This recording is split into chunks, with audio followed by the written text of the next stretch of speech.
Welcome to the one and only Team 2.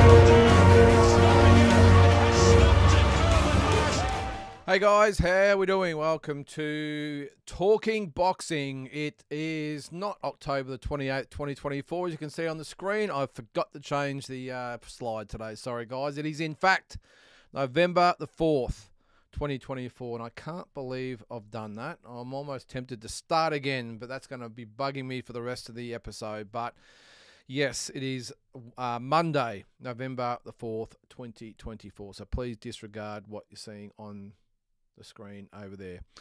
Guys, plenty going on. It is fight week. Almost fight week. And I think you're probably out there thinking, hang on, fight week? What's he talking about? Fight week? Well, the biggest fight of all. It is left versus right, red versus blue, good versus evil. Donald Trump versus Kamala Harris. Now, don't panic. We're not going to be discussing it all tonight. Unless you want to put it in the chat there, I'm sure we can address it. But it feels like fight week, doesn't it? We're 2 days away from an epic showdown between the former president and the current vice president. So I don't know why we all get enthralled by it, but we do. I must admit, I never gave politics 1 second's thought until about 8 years ago when the presidential elections were on. And we all got involved when Donald Trump threw his hat in the ring, and Hillary Clinton, she was a big personality and everything else. So that's probably about the extent of what we're going to talk about in this episode. But yeah, it is a big week. And as I said, it does feel like fight week. Everyone's on the edges of their seat. Everyone's got opinions. Everyone's out on the street with the microphones in everyone's faces. And it's very volatile out there. Very volatile. I did say I wasn't going to get into this, but I was just a couple more seconds. But I saw the other day there was two ladies. I reckon they were in the 60s at a cafe. Now, I think what happened, I can't remember whose side was who, but someone's overheard the other talking about the election. And then the other person's jumped in and it was on, and the manager's over trying to separate these two 60-year-old women. And we've got people trying to rip signs out of yards, and it's just crazy. So anyway, but onto the boxing. Let's get onto that. On the weekend, what was it? O'Shaquie Foster reclaimed the title over Robson Conceição. We've got the Tyson Jake Paul fight only a couple of weeks away. We've got Cooper O'Connell. McConnell. We've got to mention that, don't we? Won the World Junior title, so under 19s title in Colorado. What a performance! And this kid, 18 years of age, I think he is, not really part of the amateur scene. If you watch Walking Boxing of a morning, you would have seen me talk about this. And not part of the of course he's part of the amateur program, but not one of the gang, not one of the golden boxers of the current crop. And he went over there and got the job done. I think he had 4 fights, won the World Junior title. Unbelievable effort by Cooper McConnell. Corey McConnell's his dad. Shannon O'Connell is his mum. It gets a bit confusing with the Connells in there. But yeah, just an unbelievable performance by Cooper McConnell / O'Connell. And I'm not sure whether he's back home yet. I think was it yesterday or the day before, whatever it was. But yeah, very, very proud mum will be Shannon O'Connell. So again, congratulations to him. What else are we going on out there? I'm sure there's a few people in the chat at the moment. We'll get into it, of course. If you've got a comment, make sure, or a question, whatever it might be, put it in the chat there and we'll discuss it. Remember, this is your program. I'm just the host. Of course, I'm going to have my say on different topics, but put it in there and we will talk about whatever it is that you want to discuss, hence the name Talking Boxing. And again, please don't look at the date. I can't believe I've stuffed that up. All right. Speaking of Cooper, Big J. Hey, mate, good to see that Shannon O'Connell's young fella got up at the World Championships. Hopefully no limit, snap him up and turn him pro next year. What weight is he? He's actually 65 kilos, Big J, which is what, welterweight? That's a really odd division, isn't it? So I'll just add that up for a sec. What is it? 65 times 2.2. So it's 143 pounds. So it's almost that catch weight limit. So you'd think if he turns pro, he'll go up to 147, which is 66.8. So it's a 1.8 kilo weight. He's only a kid. I'm sure he'll grow into it. I can remember Cooper as literally just a tiny little fella. I first met Shannon back in 2015 when we started to look after her, and so what's that, 9 years ago? So he would have been literally 9 years old, maybe 8, 9 years old. Did not get boo out of him, Big J. He would not even speak. And now look at him. He looks like he's about 6 feet tall. He's a big 65-kilo fighter, isn't he? So, yeah, the sky's the limit for him. And you're right. I'm sure that Glenn Jennings, who manages Shannon, will be all over Cooper. There couldn't be anyone better to manage Cooper. So I hope that's the case. I don't think, just speaking to Shannon in the past, I don't think he's the type of kid that wants to hang around for Commonwealth Games and Olympic Games and all that sort of stuff. I'm pretty sure he wants to turn pro and get his teeth into the pro scene. So yeah, it probably makes sense. And you know, to have the best manager in Australia and then the biggest promotional firm in Australia. So I'm sure we'll see that, Big J. But yeah, the world is his oyster at the moment. And I've seen some great fighters over the years not being able to win world championships, and these are guys with a lot of fights under their belt. And Cooper McConnell has done it very, very early. So, yeah, fantastic effort. There is Glenn in the chat. How are you, Glenn? Andy, yes, please subscribe, share, and smash the like button there. It's really appreciated. I think we're almost at 1,900 subscribers at the moment. It all adds up. So, yeah, make sure if you're watching, please subscribe. It apparently helps the channel grow. And if you're after... I sound like it's not one of those YouTubers I swore I'd never be, but check out there's a merchandise store available now. There's heaps of different T-shirts and hoodies and hats and all that sort of stuff. If you want that, I get asked all the time. Well, I finally figured out how to use it. This spread shirt or spread shop or something like that it's called. So get in there, have a look. On this page if you're watching, and I think they're on the bottom. There's a whole store full of different stuff. So, and we've been selling a fair bit of stuff. So I really appreciate everyone that's out there buying some sort of merchandise for the Boxing Deep Dive channel. All right, still with Big J. As per our chat the other day, yes, we did have a chat in regards to Liam Paro, Jai Pataya, Sky Nicholson, and others. I find it's the promoter's responsibility to chase up the media attention, hence being a promoter, not the other way around. Well, we did discuss it, Big J, but we did differ in our opinions. If you sort of let everyone into what we're talking about, if I can spit it out, as you say there, your opinion is that it's up to the promoters to go out there and bang the fist on the table and get the attention of the Herald Sun or the Sydney Telegraph and the Courier Mail up in Brisbane, whatever it might be, all over Australia. Should be up to the teams to get the reporters on side. I agree just a little bit, but I tend to differ because these media outlets are paid to cover sport.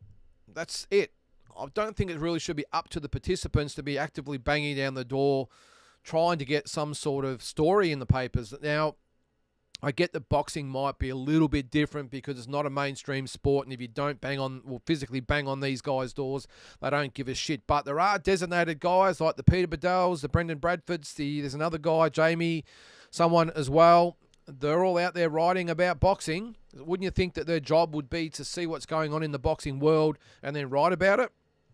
And disregard the whole no limit thing. I think that's a load of crap when they've got a monopoly. It's one thing to have the TV, but to have a monopoly on getting stories in the paper, I just don't get that. So I understand what you're saying there, and to some degree you're right, but I don't agree that it's purely and solely up to the promoter or manager to be banging on the doors of the media trying to get a story in the paper. I just don't think it's right. Maybe it's a little bit of in-between of both. Maybe the boxing writers need to pull their heads out of their asses and actually check on what's going on in everyday boxing, not just when there's a pay-per-view coming up and they need to do the research and pucker up to get an interview with the pay-per-view fighters. Maybe they need to actually monitor the sport on a daily basis like the rest of us do. And Peter Bedell and Brendan Bradford and all that are out there watching at the moment. I doubt they are, but just watch my walking boxing every morning. I'll keep you up to date. Don't stress. I'll keep you up to date. If you're not up to, or you haven't got time to be on scouring all the sites and listen to interviews and that sort of stuff, it's all good. And if it's not me, it might be yourself, Big J. It might be Noonan Boy. There's plenty of them out there. Jay McAllister. So guys, if you're watching, just cheat and go to the sources. I'm sure they'll give you all the information you need instead of crawling out from under your rocks whenever there's a pay-per-view and then pretending you know what you're talking about on the night. So anyway, geez, it's a bit early for my soapbox, isn't it? So apologies about that. I've got a little bit behind just by doing that. All right, Andy, Big J, Glenn, salute. I agree, Big J. Okay, promoters need to promote more, especially in this era where there is many social media platforms. Yeah, well, you're a little bit in between by the looks of things there too, Andy. And look, we did see it the other day. Mick Francis, Tasman Fighters, did the press conference, and it was actually a pretty good turnout from the media. I did see there was Channel 9 and 7 microphones there for Mick Francis, so maybe that was the case. So as I said, I'm probably thinking it's somewhere in between. The promoters have got to do the thing, but the media have to do their thing as well. I mean, look, again, I know that boxing's not a mainstream sport, but when it comes to football, cricket, basketball, whatever it is, I know they are definitely mainstream sports. Do you think they have to go out there and bang on the doors of the media? No, they do it because they're being employed to be the media. Tell you what, boxing fans are very, very lucky that there is a thing called social media these days, because you've got some great content creators out there. And as I said, I've mentioned a couple. You've got Noonan Boy, Jai McAllister before the fight, Oz Boxing, although Oz Boxing has stepped back a lot. They lost their Facebook page and they've sort of lost their mantle, in my opinion, of being the place to go. I think Noonan Boy and Australian Boxing Central are probably taken that mantle. But there's plenty of very, very good. Who's the young guys at TCB or TBC, the boxing, something like that anyway. Some really good content creators out there. And I tell you what, the media and the boxing promoters are very lucky that they're out there doing the job they are, because the mainstream media aren't giving them nothing. And even the Premier Boxing series on Channel 7 or the, 7 Plus, doing a great job as well. So all we need now is the mainstream channels to really step up a little bit and give them a bit more time. And look, I'll be honest with you, I've wondered many, many times how the hell did boxing survive back in the 70s, 80s and 90s and even 2000s when social media wasn't a thing and the internet wasn't a thing. Crazy.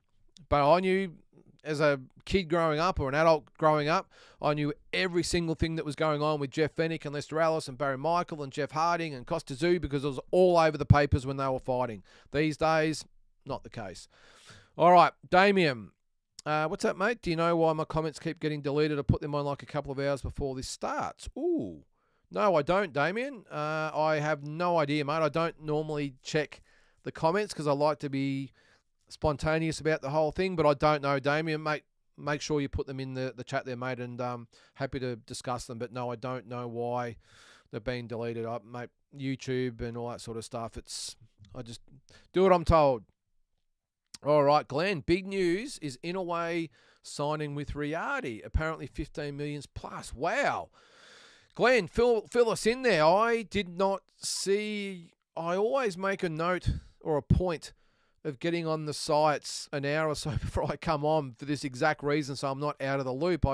There's about 10 different pages I check every single day, multiple times, so that I'm semi-up to date, or I can pretend I know what I'm talking about, especially for the walking boxing thing, for different content, but I didn't know that. So apparently 15 million just to sign. Okay, so that means he's going to be fighting in Saudi Arabia. Is that the case, I'm assuming, because it doesn't look like they're going to be having shows outside Saudi Arabia going forward. Well, if that is the case, Glenn, that is massive news, not just big news. That is massive. All right, Glenn, get it out of your system there, mate, with the politics. All right, Kane.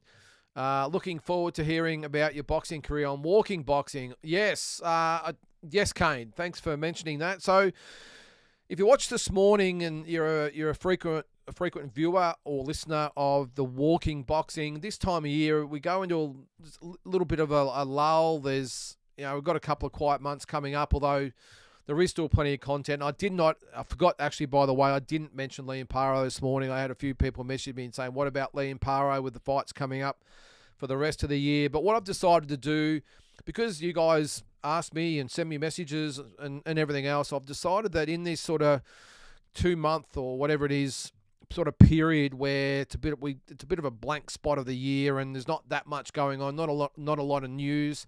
I've decided that we've got to have content, so I'm going to just every day, unless there's something to talk about other than me, of course, that I will be discussing different things about my 40 years in boxing, whether that's my own career or experiences that I've had or input that I've had, contact with people, whatever it might be, big fights I've gone to, just different stories each day to keep the walking boxing thing going. And I'm actually, and before I move on, and look, I'm not again the type that likes to sit in here talking about myself, but I was really chuffed to get some direct DMs or direct messages, whatever they are, messages from you guys out there today saying, look, really appreciate the stories. It's one thing to have what's going on in the boxing world, but I found that, and this is probably why podcasts are so popular these days, you probably sort of forget that people just want to hear stories of not just me, but other people, boxing in general, or just sports people or successful people.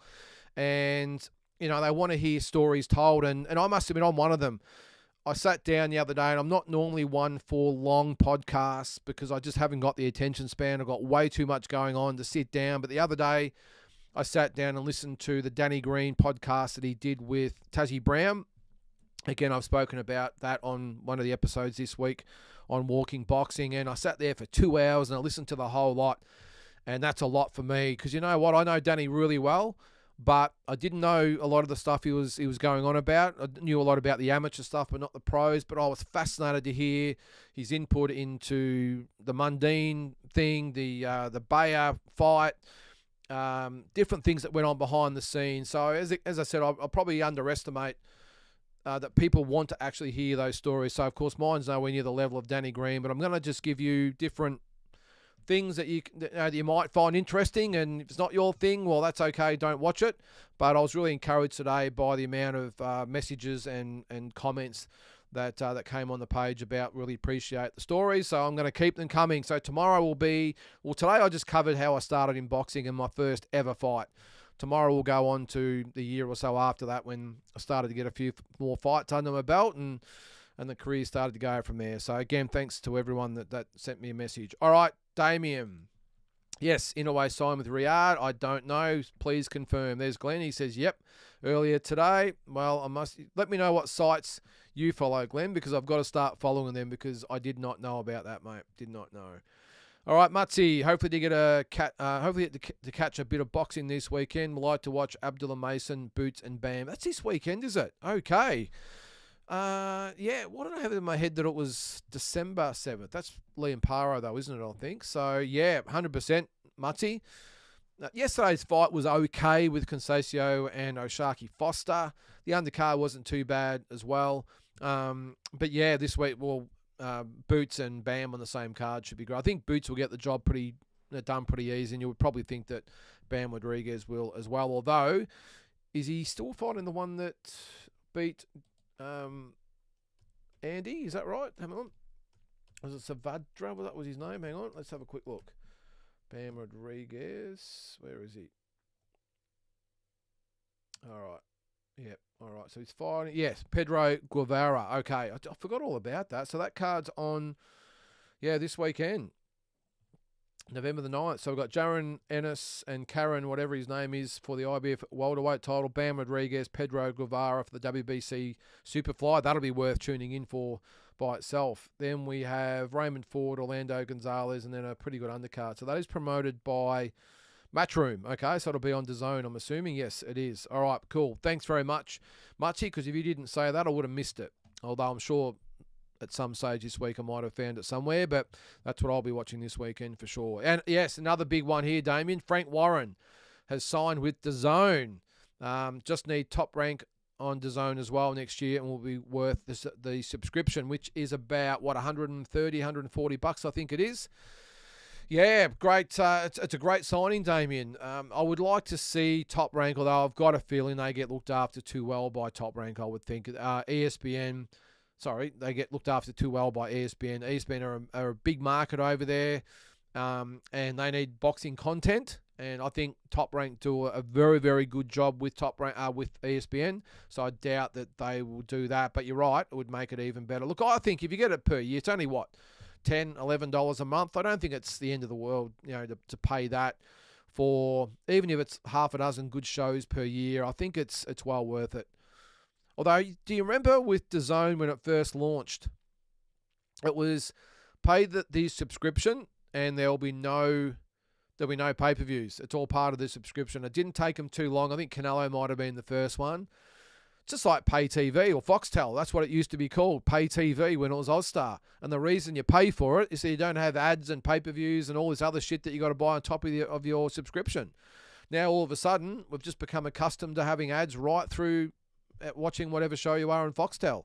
So they're double dipping. They're getting our money for the pay TV portion of it, and they're getting money through the ads as well. So it's a bit like us now, just being accustomed to paying for pay-per-views, just average world title fights. It used to be free. I remember going down to the pub to watch Sky Channel, and I know the publicans would have had to pay for it, of course, but to go down there and just have great fights on what seemed like every single weekend as part of the subscription, you didn't have to pay any extra for it. Yeah, it's the times have changed. Yep, Glenn, well done to Cooper and the team, yeah. And a big shout-out to his trainer, Gareth Williams, who's obviously done a fantastic job with not only Cooper but his mum, Shannon, Jack Bowen, Taramona. And sometimes the trainers just don't get mentioned enough. This is a young kid, again, he's had a few fights, but not at any level that's anywhere near the level he was just at on the weekend. So for him to do whatever he's done with Cooper, and I think training around the likes of his mum and Jack Bowen and Taramona would have done the world for Cooper. And I've always been a big advocate for that, to surround yourself with successful people. And that's not just boxing, that is life. And maybe the fact Cooper's in there training around such elite fighters, he had no option but to go up in quality. It just happens. And that's why I've always been big just in general life. If you want to be successful, surround yourself with successful people. If you want to be nothing, well, surround yourself with people that have no ambition whatsoever. So, I'm on a soapbox a little bit tonight, aren't I? Apologies about that. All right, Damien. Wow, I just looked up that Inoue news. That's so good. Well, I know what I'm going to be doing straight after this one, mate. I will be, after this is over, I'll be watching that. All right. Cal Jane Hartman. How are you, Cal? Been so looking forward to this. Well, thanks, Cal. I appreciate that. Again, anything you want to talk about, put it in the chat. What's people's thoughts on Floyd Schofield? Good question, Eminem. Look, I don't think he was that impressive. He got the win. I think he's still got a little bit way to go, if I'm being honest. I think talk of some of the big fights he's been talking about, yeah, I don't know. Very unconvincing on the weekend. So I think he has got a little bit of way to go, Eminem, before he's at the level of some of those other guys in that division. As long as I don't try to match him with Tank, he's too big, yeah, or Tank. I'm not really excited about his next fight either. What is it with Lamont Roach? Can't believe it's actually a pay-per-view, although I'm assuming it will probably be free here in Australia, maybe. You would think so. But, yeah. It's I don't really... Well, one, that shouldn't be a pay-per-view, but you're right, Glenn. Stay away from Tank. Not ready for Tank is Schofield. All right, Damien. Oh, sorry, I've just hit the microphone there. Can't wait for next weekend. Latino night, Tyson versus Paul. And if you're a UFC fan, the great John Jones returns against Stipe. Okay, yeah, I've got no idea about the UFC side of things, Damien. I'll tell you what, though, I almost bought it last weekend because Robert Whittaker was on the card. I'm glad I didn't, because he lasted about a minute and a half, didn't he? He's a beast, that guy. Those Russians, those with the beards, the Chechens, just bad people.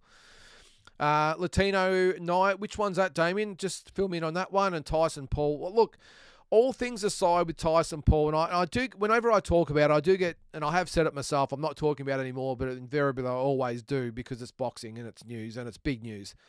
But I hear people say, oh, what are you wasting your time talking about that for? It's nothing. But at the end of the day, I think we've got to address it. And I didn't think we would be here, if I'm being honest, Damien. I didn't think we would be at this stage where we are, a week and a half. What is the date today? I should know. I normally look at my screen, but I didn't change it. It's the 4th of November.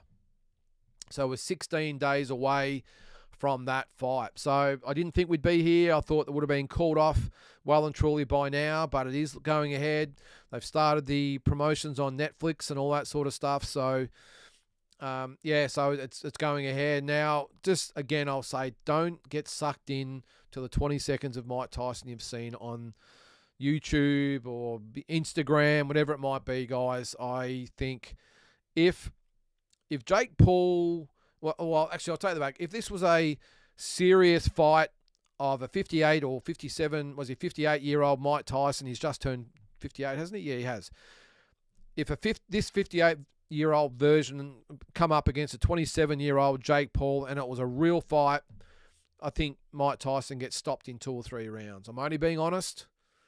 But I've got a feeling, I think I've said on Walking Boxing as well, that I think it'll be a Rocky Balboa type of thing, the movie that is, where Mike Tyson will put in a valiant effort and just fall short. Jake Paul will win a decision. Netflix and Tyson, Paul, everyone involved will be rubbing their hands together. They would have made an absolute fortune. And then what's next? That's probably the only scary thing about it. What is next? And I did see just on Jake Paul, I saw a clip. I don't follow him on social media. I have a no peanuts policy, so I don't follow him or his brother or those types of idiots. But something come up on my feed. I don't know whether someone shared it or whatever they do, but I saw a thing where Jake and his brother Logan were on a lie detector, and like this serious thing, do you really think you have a chance against Mike Tyson? And he's like, yes, and the red light comes up, and come on, guys. I think that's definitely a Netflix sort of influence there on what's happening there. But look, people are talking about it. I'm sure in the next over the next week or so, it'll be all over YouTube, all over the net. But the amount of people I've seen say, oh, geez, did you see Mike Tyson knock out that sparring partner? Wow, he looks good. Oh, this is scary for Jake Paul. Hey, if it was 30 years ago, I think it goes 1 round. But if I'm being honest, I think he's in a bit of trouble, Mike Tyson. But anyway. Andrew, he's an exciting prospect, but that's all I'm saying he is at the moment. And yes, Glenn, he's good, but he's just a prospect. This is Floyd Schofield. Just a good prospect for me at this stage. Plenty of upside, but I've been burned a few times in the past, so what I try and do now is just reserve judgment until I see them in there with someone with a pulse. Because so many of these young guys, they look sensational coming up, and as soon as they go into a little bit deeper water, they get found out. So, hey, great on the surface, but I want to see him just dive a little bit deeper. What's that, Damien? How is it the promoter's job if your fights are as boring as your interviews? What's that there?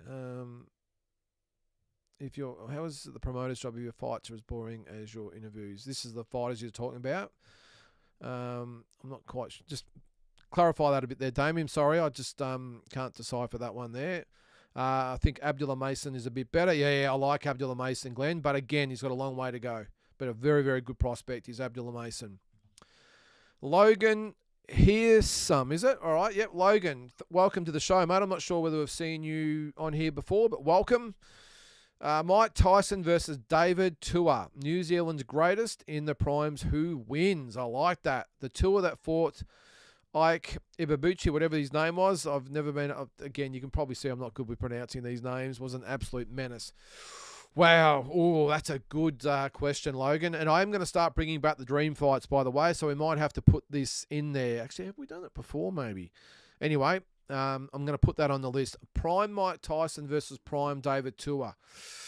I don't know, Logan, because they're pretty much the exact replica of each other. And I've got a feeling that if David Tua was around maybe 10 years earlier, fighting the guys that maybe Mike Tyson was bowling over when he was sort of coming through, I reckon he would have done similar damage. The Pinklon Thomases, the Trevor Burbicks, the Tony Tuckers, those sorts of guys, I reckon he probably would have done the same, although I think Mike Tyson maybe had a little bit more natural talent. I know later in his career when he left Kevin Rooney, if you're a Mike Tyson fan, again, we won't get into the Mike Tyson argument because we spent most of the last week discussing Mike Tyson and where he sits in the scheme of things. But if you look at Mike Tyson leaving Kevin Rooney, so when he was with Kevin Rooney, the head movement, the lightning quick punches, the footwork, the combinations being put together, and then you look at the post Kevin Rooney where it's one punch at a time, and then it was a clinch.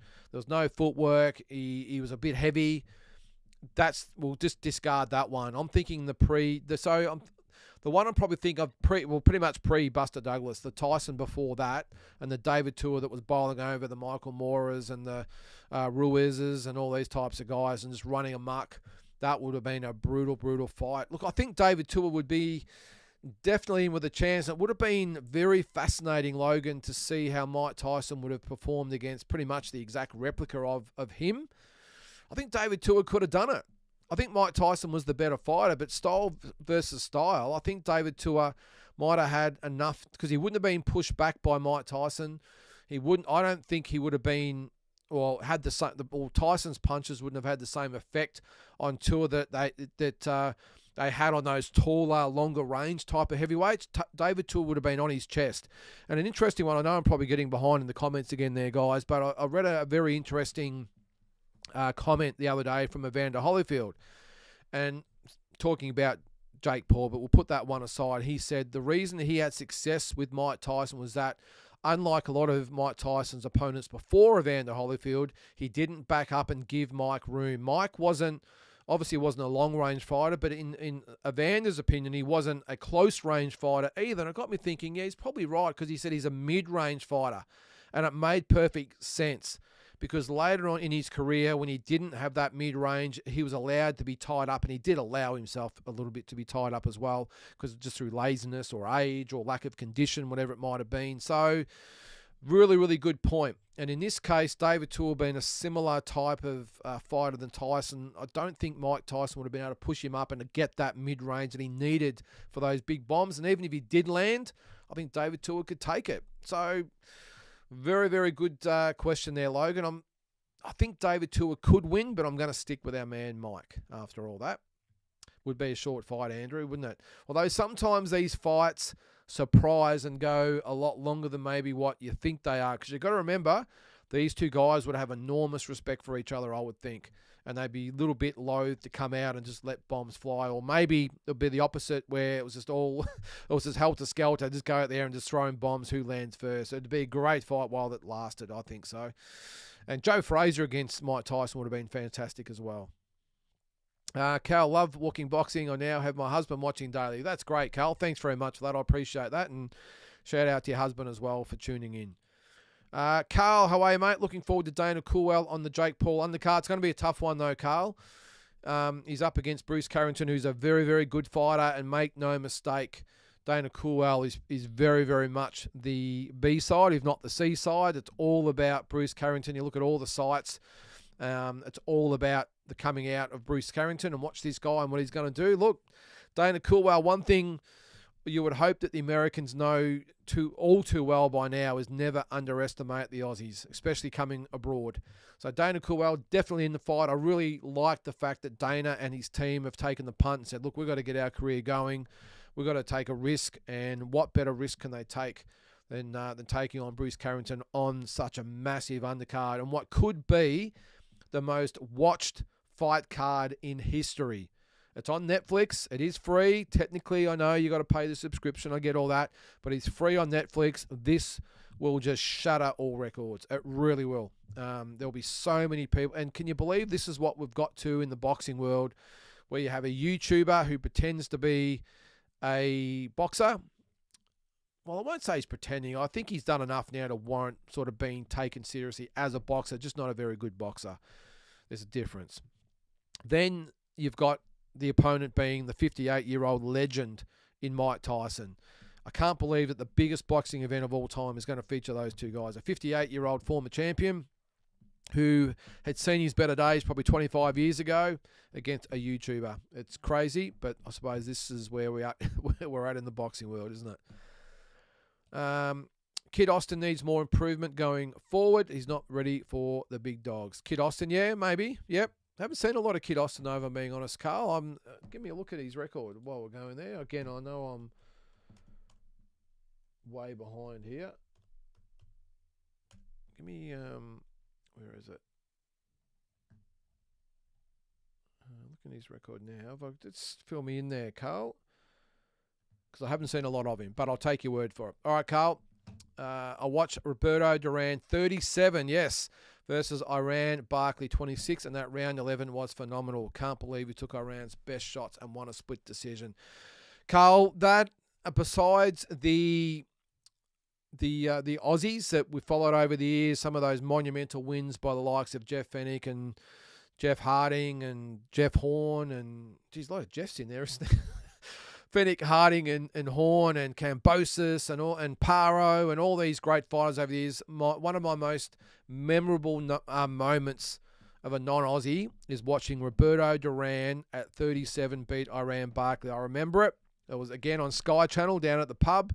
I would have been 15 or 16 years of age. I don't know how the hell I was allowed in the pub, because I would have been there by myself. Actually, I know why. The publican used to let me go down there and record all the stuff off Sky Channel, and used to let me in there and have a Coke or a lemon squash, whatever it was, and watch the fights. And I remember that fight.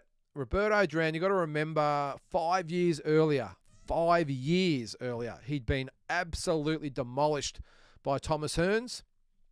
And Thomas Hearns then had gone up to light heavyweight and then back to middleweight, held the WBC middleweight title, fought Iran Barkley. I remember on the undercard, this is when they used to have triple headers on the undercards as well. I reckon it was Matthew Hilton was the guy back then, or James Kinchin. Hang on, I'm going to bring it up here. They used to have regular triple headers, and it was awesome. Where is it? The Blade. What a nickname, The Blade. And I actually met Iran Barkley, Carl, in New York about, 2015, so 9 years ago. Quick story about it. Again, I know I'm falling way behind, but now I'm on a roll with my stories. I'm going to keep rolling them out. But we're in Brooklyn for Shannon O'Connell, strangely enough. She was fighting in Canada, and we went to Brooklyn for a little mini training camp, or, to put the finishing touches on her camp. And we're at the what's the gym in Brooklyn? The gym. I'm sure you all know what I'm talking about. The main gym in Brooklyn. Geez, I've got a mental blank now. But anyway, Shannon was in there training, and Iran Barkley walks in. And this guy used to fight at middleweight, which is 72 kilos. I'm telling you, he looked like he was a cruiserweight. He was that tall, and he looked big. Of course, hasn't been in the ring for quite some time, but it was a great thing to talk to him, because he explained he'd been homeless for quite some time at rock bottom, and the Gleason's gym is the gym I'm talking about, by the way, and they took him in at the Gleason's gym. I think he said he might have even slept at the gym for at night, just so he'd have somewhere warm and dry to sleep. And they got him back on his feet. I think he was pretty happy at that stage. But such a lovely, lovely guy. You wouldn't have known the persona that he had in the ring, because he was a beast. Who can remember those fights with Nigel Benn and these types? Of just a beast. So that card, I'm just going to quickly bring it up here. It was in 1989, from I can remember. Actually beat, where is it? Roberto Duran. He was coming off the win over Hearns, by the way. That's right. It was I knew the undercard had significance. It was the pro debuts of the 1988 USA Olympians. So we had Michael Carbajal, we had Kennedy McKinney, we had Ray Mercer, Robert Wangila, although he was a Kenyan, Andrew Maynard. They were all on the undercard. I remember it well. And I remember them introducing Roy Jones Jr., who didn't make his debut that night, but was about to, and they introduced him in the ring.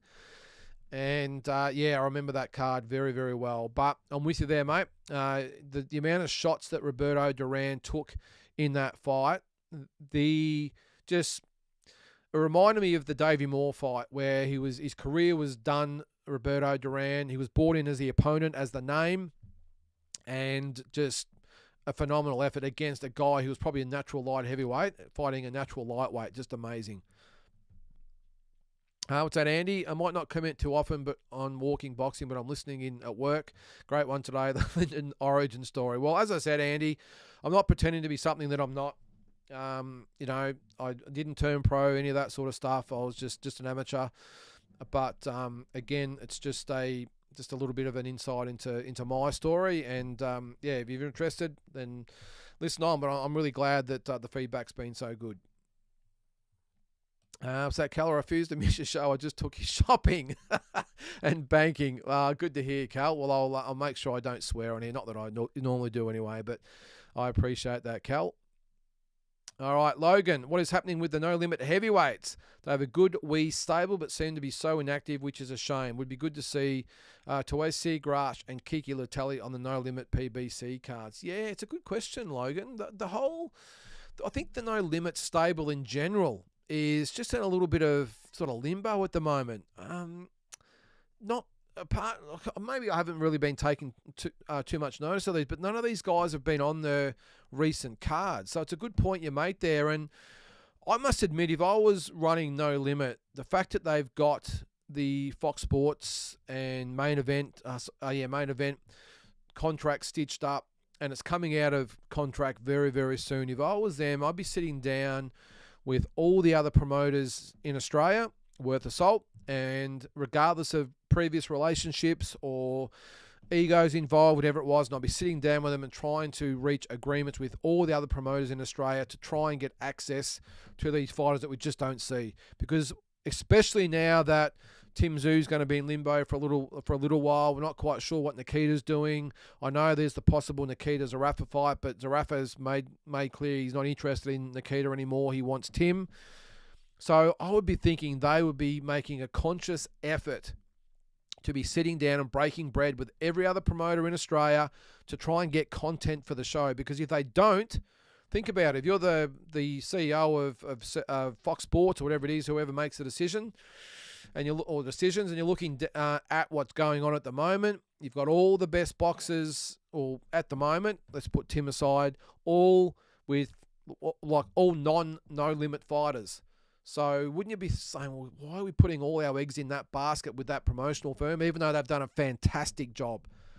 But the roster is looking a little thin at the moment, and they haven't got I know Tim's still a star, but he's not at the peak anymore of what's happening in the world scene. So I just think they'd be sitting down with the Mick Francises and the Angelo DiCarlos and the Will Tomlinsons and the Tony Tolge, Angelo Hyder combination in Perth, and trying to get access and have a relationship with those promoters. It's just good business sense. And sometimes that's the good thing about, if you look at the documentary of Vince McMahon, the WWE CEO, he never let relationships and ego and all that crap get in the way of doing business, because business is first and foremost on his list of priorities. So I would think that Matt and George would be sitting down, and Trent would be sitting down with those guys and saying, hey, look, can we work out something where we're using you guys on either on our shows, or we're letting you guys have some of the shows and we're putting our fighters on those cards and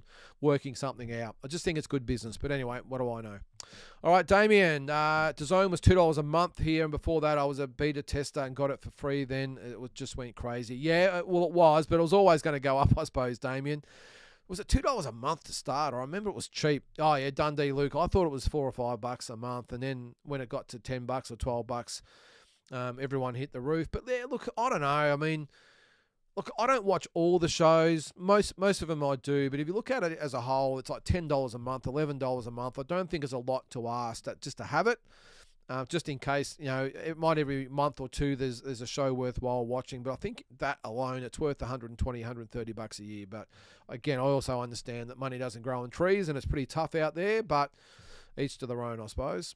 One thing I don't like is that the monthly charge, if you just go by the month, is a lot more than buying it for the year. So they're making people fork over the $130, whatever it is, or else you're getting gypped for the rest if you just go by the month. So that's what I don't like anyway. All right, Carlo Capetta. How are you, Carlo? Welcome to the show. New to your channels and been thoroughly impressed. Thank you, mate. Never laced up a glove, and your personal recollections are a privilege to share. Great also to view, listen to Australian content. Thanks, Carlo. I really appreciate that, mate. Well, I must say we've been getting a lot of views from the States, but not just America. Been a lot from England, Asia, Europe. So all over, it's been great, the amount of people that are tuning in. So if you don't really get a lot of Australian content from other people, I'm glad to fill the void. And it's amazing how many fans of Australian boxing there are out there. I'm not quite sure how many are watching at the moment. What have we got? Nearly 60 people watching at the moment. But yeah, it's been a really, really nice thing to hear, Carlo, is that with Mexico, a lot of people from there as well who view the live streams and all that sort of stuff. And I'm really thankful that people get something out of my content anyway, Carlo, because I try and bring something a little bit different. I'm not pretending to be, one of those guys that go around and interview everybody or whatever it might be. I just try and give my point of views in a nice, coherent type of way with a little bit of insight about what goes on behind closed doors. So, yeah, Kane, Ozstar, I feel old. I remember it. Kane, Ozstar. How long has it been Foxtel for? I don't know, mate. Now I am old, Kane, because I remember when it first actually started, it was called something else. I can't remember what it was called, but it was something else. Then it went to Ozstar, and now it's obviously Foxtel. So, Andy, Sky Channel at the Torres Hotel was my intro into watching regular boxing. I used to love Sky Channel, Andy. I'd be down there every weekend, and again, I'm way behind in the comments here, but I rush through them. But I used to count down the days until the new broadcast poster would come out. Now, it wasn't, because obviously there was no internet back then. So might have been the start, or must have been the first day of the month or the end of the last month, the publican would sticky tape or blue tack the guide for the month. They'd put the whole thing on the wall and you could see what was going on. I used to go down there with my pad and my pencil, because obviously there was no phones or anything back then. So I'd go down there with my pen and pencil and write down all the days and who was on, and I'd staple it to my wall, and I'd be down there whenever they were on. And also every Friday night I'd go down to the local pub. This is the days when Friday nights in pubs, they used to be packed. And I'd go down there by myself. I'd get dropped off by my mum. I'd have the video under my arm, the VHS recorder, and I'd go in there and I'd plug it into the TV, and I would record the ESPN Friday night fights every Friday night. And I had my video collection of fights because of that. I had hundreds and hundreds of videotapes full of all them fights. And I think I've told the story on here before, Andy. I moved house about 20 years ago and thought, wow, DVDs are coming out. What am I going to do with a box full of videos? And I turfed a lot. It would have been absolute YouTube gold, Andy, with all the stuff I had, because a lot of the stuff I had are not on YouTube at the moment. So talk about the YouTube channel going into the stratosphere. That would have happened because the amount of stuff I had on those. I recorded everything. I'd sit in front of the TV every single night through the sports channel or the sports segment, just waiting for something to come up related to boxing. I had all those old clips of Lester and Barry and Jeff Fennick and all those little news stories that you would just never see anymore. So yeah, I'm kicking myself these days, Andy, because of course that was before YouTube and before you could transfer VHSs onto online, all that sort of stuff. But I'm absolutely kicking myself, Andy. And one of the things, the very, very first thing I ever recorded was a 60-minute story on Larry Holmes. And happy birthday, Larry, who turned 75 today. And it was an Australian story. One of the reporters went over there and they did a story on Larry Holmes on Australian 60 Minutes. That was in 1984, 85, something like that. And I had it, and I looked on YouTube for it everywhere. It is nowhere. And I had it, so that would have been good. But the amount of stuff I had, fair income, I had probably about 200 tapes with about 3 hours. So it's at about 600 hours of just boxing stuff. So anyway. Latino night. The Zerdo fight. Thanks, Damien. Sorry, just got to be a bit more specific. Yep. Okay, the Zerdo fight. That'll be awesome. So when's that, Damien? Is that that must be coming up pretty soon too, is it then? Hang on, let me type in Gilberto Ramirez as well.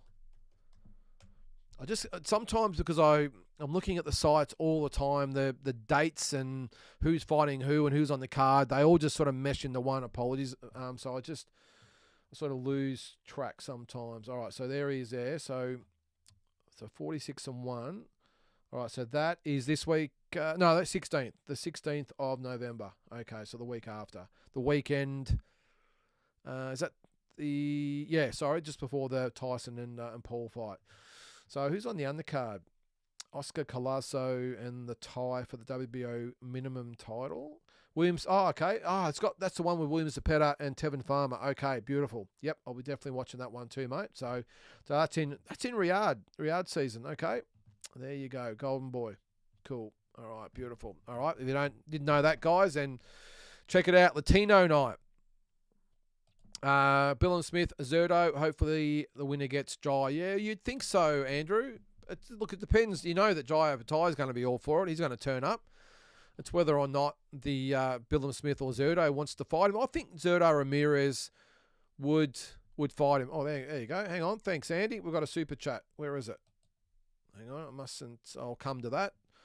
Sorry about that. I thought I could just click on it and it might come up. I think I've got my screen locked, which means I can't. So thank you, Andy. I'll get to that soon. But yeah, Bill and Smith, I don't think wants to fight Jai, but I think they're going to force him to, I would think. I would think that they're going to say, hey, you might not want him, but this is the fight that makes sense. So you're going to have to fight him. He might have to be dragged, kicking and screaming into the ring. But I would think that Zerdo would take the fight. Glenn, good fight. I'm thinking I'll pick Zerdo. I don't really know who to pick, if I'm being honest, Glenn. I think Zerdo, but I wouldn't be surprised if Bill and Smith wins. I don't know. It'll be a good fight. You love those fights where you just don't know who's gonna win. And yeah, that should be not just a great fight, a great card. Some good fights on there. So definitely be watching that. That'll be on. So it'll be DAZN, I'm assuming. So it doesn't say that it's on DAZN though.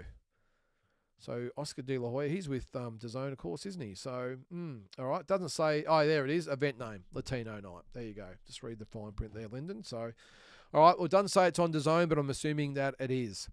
All right, Sammy, in your boxing career, which boxing style typically gave you the most trouble?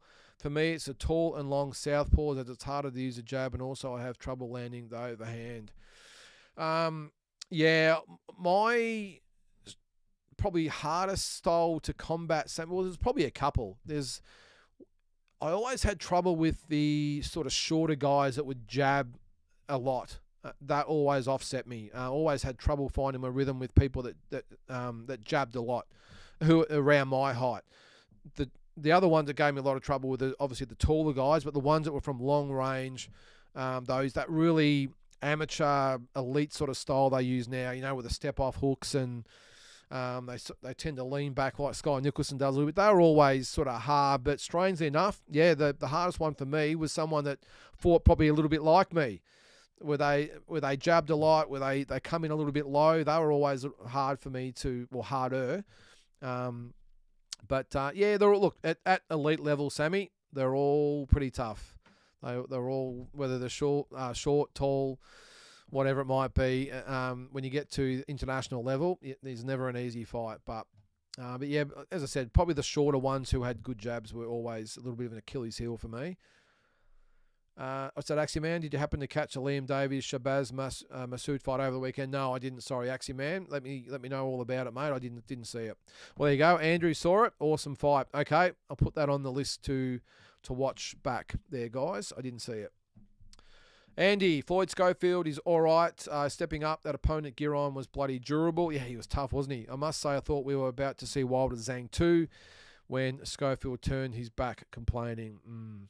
Yeah, that's what I'm saying. I don't know, call it a gut feel, Andy. I just don't think he's there yet. Definitely got some potential. I just don't think he's there yet.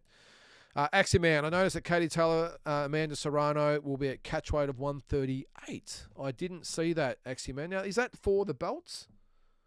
I'm assuming it is. How can you have a catchweight? Oh, I was going to say, how can you have a catchweight for a world title fight? Well, we've seen him in the past, haven't we? Jake Paul. Let's see that event. All right. Oh, the problem child. Well done, mate. resident. It says he lives in Puerto Rico. I didn't know that. All right, so doesn't say. Yeah, no, it doesn't say anything about a catch weight there. I didn't know that, but it's for the belts. It's for the WBA. No, it's not the WBA belts. WBO, WBC, IBF, and IBO. So I'm not sure why the WBA belt is not up for grabs at 140. So they're at 138. Okay, I didn't know that, actually, man. Thanks for that. Should be a ripper fight. The other fights on that card, Mario Barrios and Abel Ramos. That should be an okay fight. Was that Shadosia, Green, Melinda Watpool? Don't know anything about them. Then you got Bruce Carrington, Dana Coolwell, and just a couple of journeymen. Well, they got the guys at Niraj Goyat, 18-4-2 against a guy having his debut. So unless it's the women, I'm not sure. But yeah, okay. No, I didn't know that, actually, man. I don't know why that would be. You would think that if Katie was the champion, she'd be saying, we'll take it or leave it. Oh, hang on. No, they fought for the 135-pound title. That's probably why this is at 138, I would say, because when they fought last time, that was for 135. And you got to remember Amanda Serrano coming up from 122. So her last fight, she weighed 136.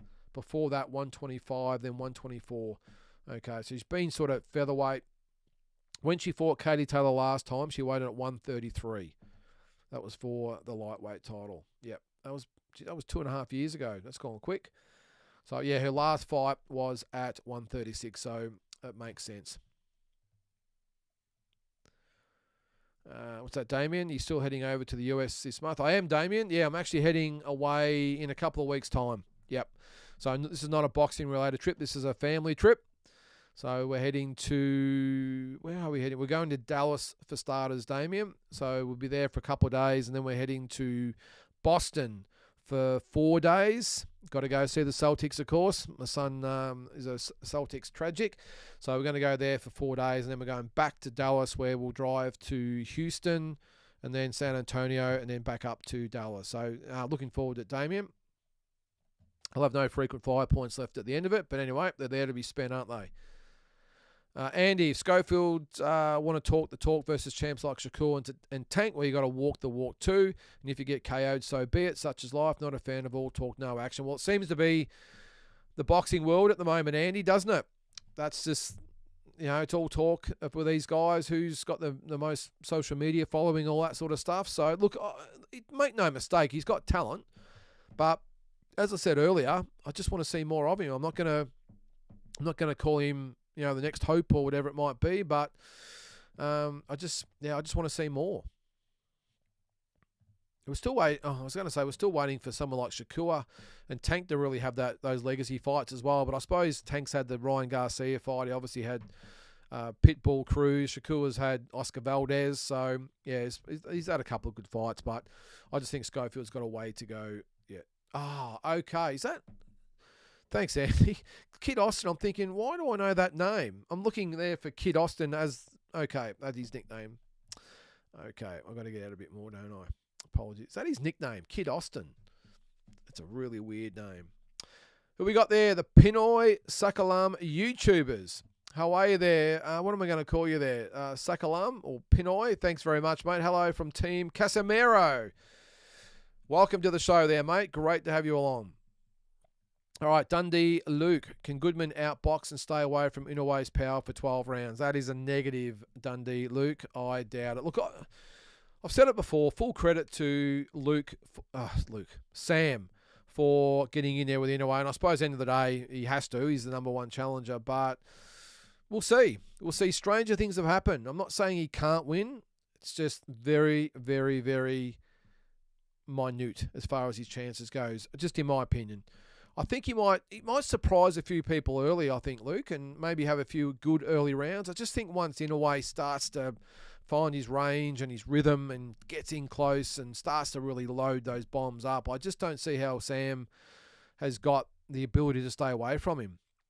Inoue, I mean, as soon as he gets his tail up, it's impossible to stop him. And I just don't think Goodman, with no power, he's not a big puncher at all. I just don't see how he stays away and outboxes Inoue for 12 rounds. However, as I've said numerous times, never underestimate the Aussies. We saw, look, when Liam Paro went over to fight Matthias, Not many gave him an opportunity. I thought, oh, this guy's a boogeyman. He's tough. He's hard. He's knocking people out. People are quitting against this guy.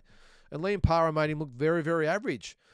Kambosos against Teofimo Lopez. Lopez was in the top 10 pound for pound, coming off the win over Lomachenko. It can happen. So I'm not going to say he can't do it. I'm just don't think he will do it, if that makes sense. Let's see. It'll all be revealed in a month or two's time. Pound for pound's definitely hot at the moment, Andrew. No doubt about that. Boxing Monkey. How are you there, Boxing Monkey? 1 stoppage win in last 7 fights does not bode well for Goodman. He just cannot keep Inoue off him. Mid-round stoppage for the Munster. And that stoppage, Boxing Monkey, was against Mark Schliebs, who one was very, very small compared to Sam. I think he was a natural, probably bantamweight, if not even a super flyweight, is Mark Schliebs. And also nowhere near world level, Mark Schliebs, nowhere near it. And the fact that was a pay-per-view, geez, I still hear about that. But, yeah, look, it doesn't bode well for him, mate, but we'll see. We will see. Credit again for him taking the fight. I just don't think that he has a chance at all, but it'd be great if I was proven wrong. G'day, Peter. There he is in the chat with the black and whites there. Yep, they're doing all right, the Pies. Next year we'll see, mate. We will see. Peter, Zerto beats the shit out of CBS and then Opatai beats the shit out of Zerto. Yeah, I'm not going to agree. What's your opinion of former WBC 154-pound Rocky Mattioli, 154-pound champ? Still to this day, the best 154 we've ever had. An unsung hero of Oz boxing. Your thoughts? Also, Ozstar was first called CETV. That's right. And I think it was Optus had one as well at one stage. What was my opinion of Rocky Mattioli? Good, tough, solid fighter, Big J. Look, I think he was in a good era and probably got... Who did he beat to win that title, by the way? I'll just quickly type it in as we're talking here. Because he lost it to Cervantes, didn't he? Hang on, let me have a look. Rocky Mattioli. All right, so he had a 64-7-2 record. Oh, I lost it to Morris Hope, sorry. That's right, he did. All right, so he won it. He lost twice to Maurice Hope. So won it over... Where is it? Elish... Is that right? Did he win? Sorry, guys. Yeah, okay, I didn't... Okay, Eckhard Daggy. Or is it Daggy? In Germany. So one... I didn't... Okay, I must have him confused with someone else. Defended it and lost a couple of ties to Maurice Hope, who I think fought Sugar Ray Leonard in that as well. He was a good fighter, Maurice Hope. Look, I think he was good. I'll just bring up the quality. Yeah, that's your proper comment there. Look, tough, hard, uncompromising, but maybe didn't have the same level opponents that maybe someone like a Troy Waters did. And there you can there you go, right on cue. Andrews bring up Troy Waters.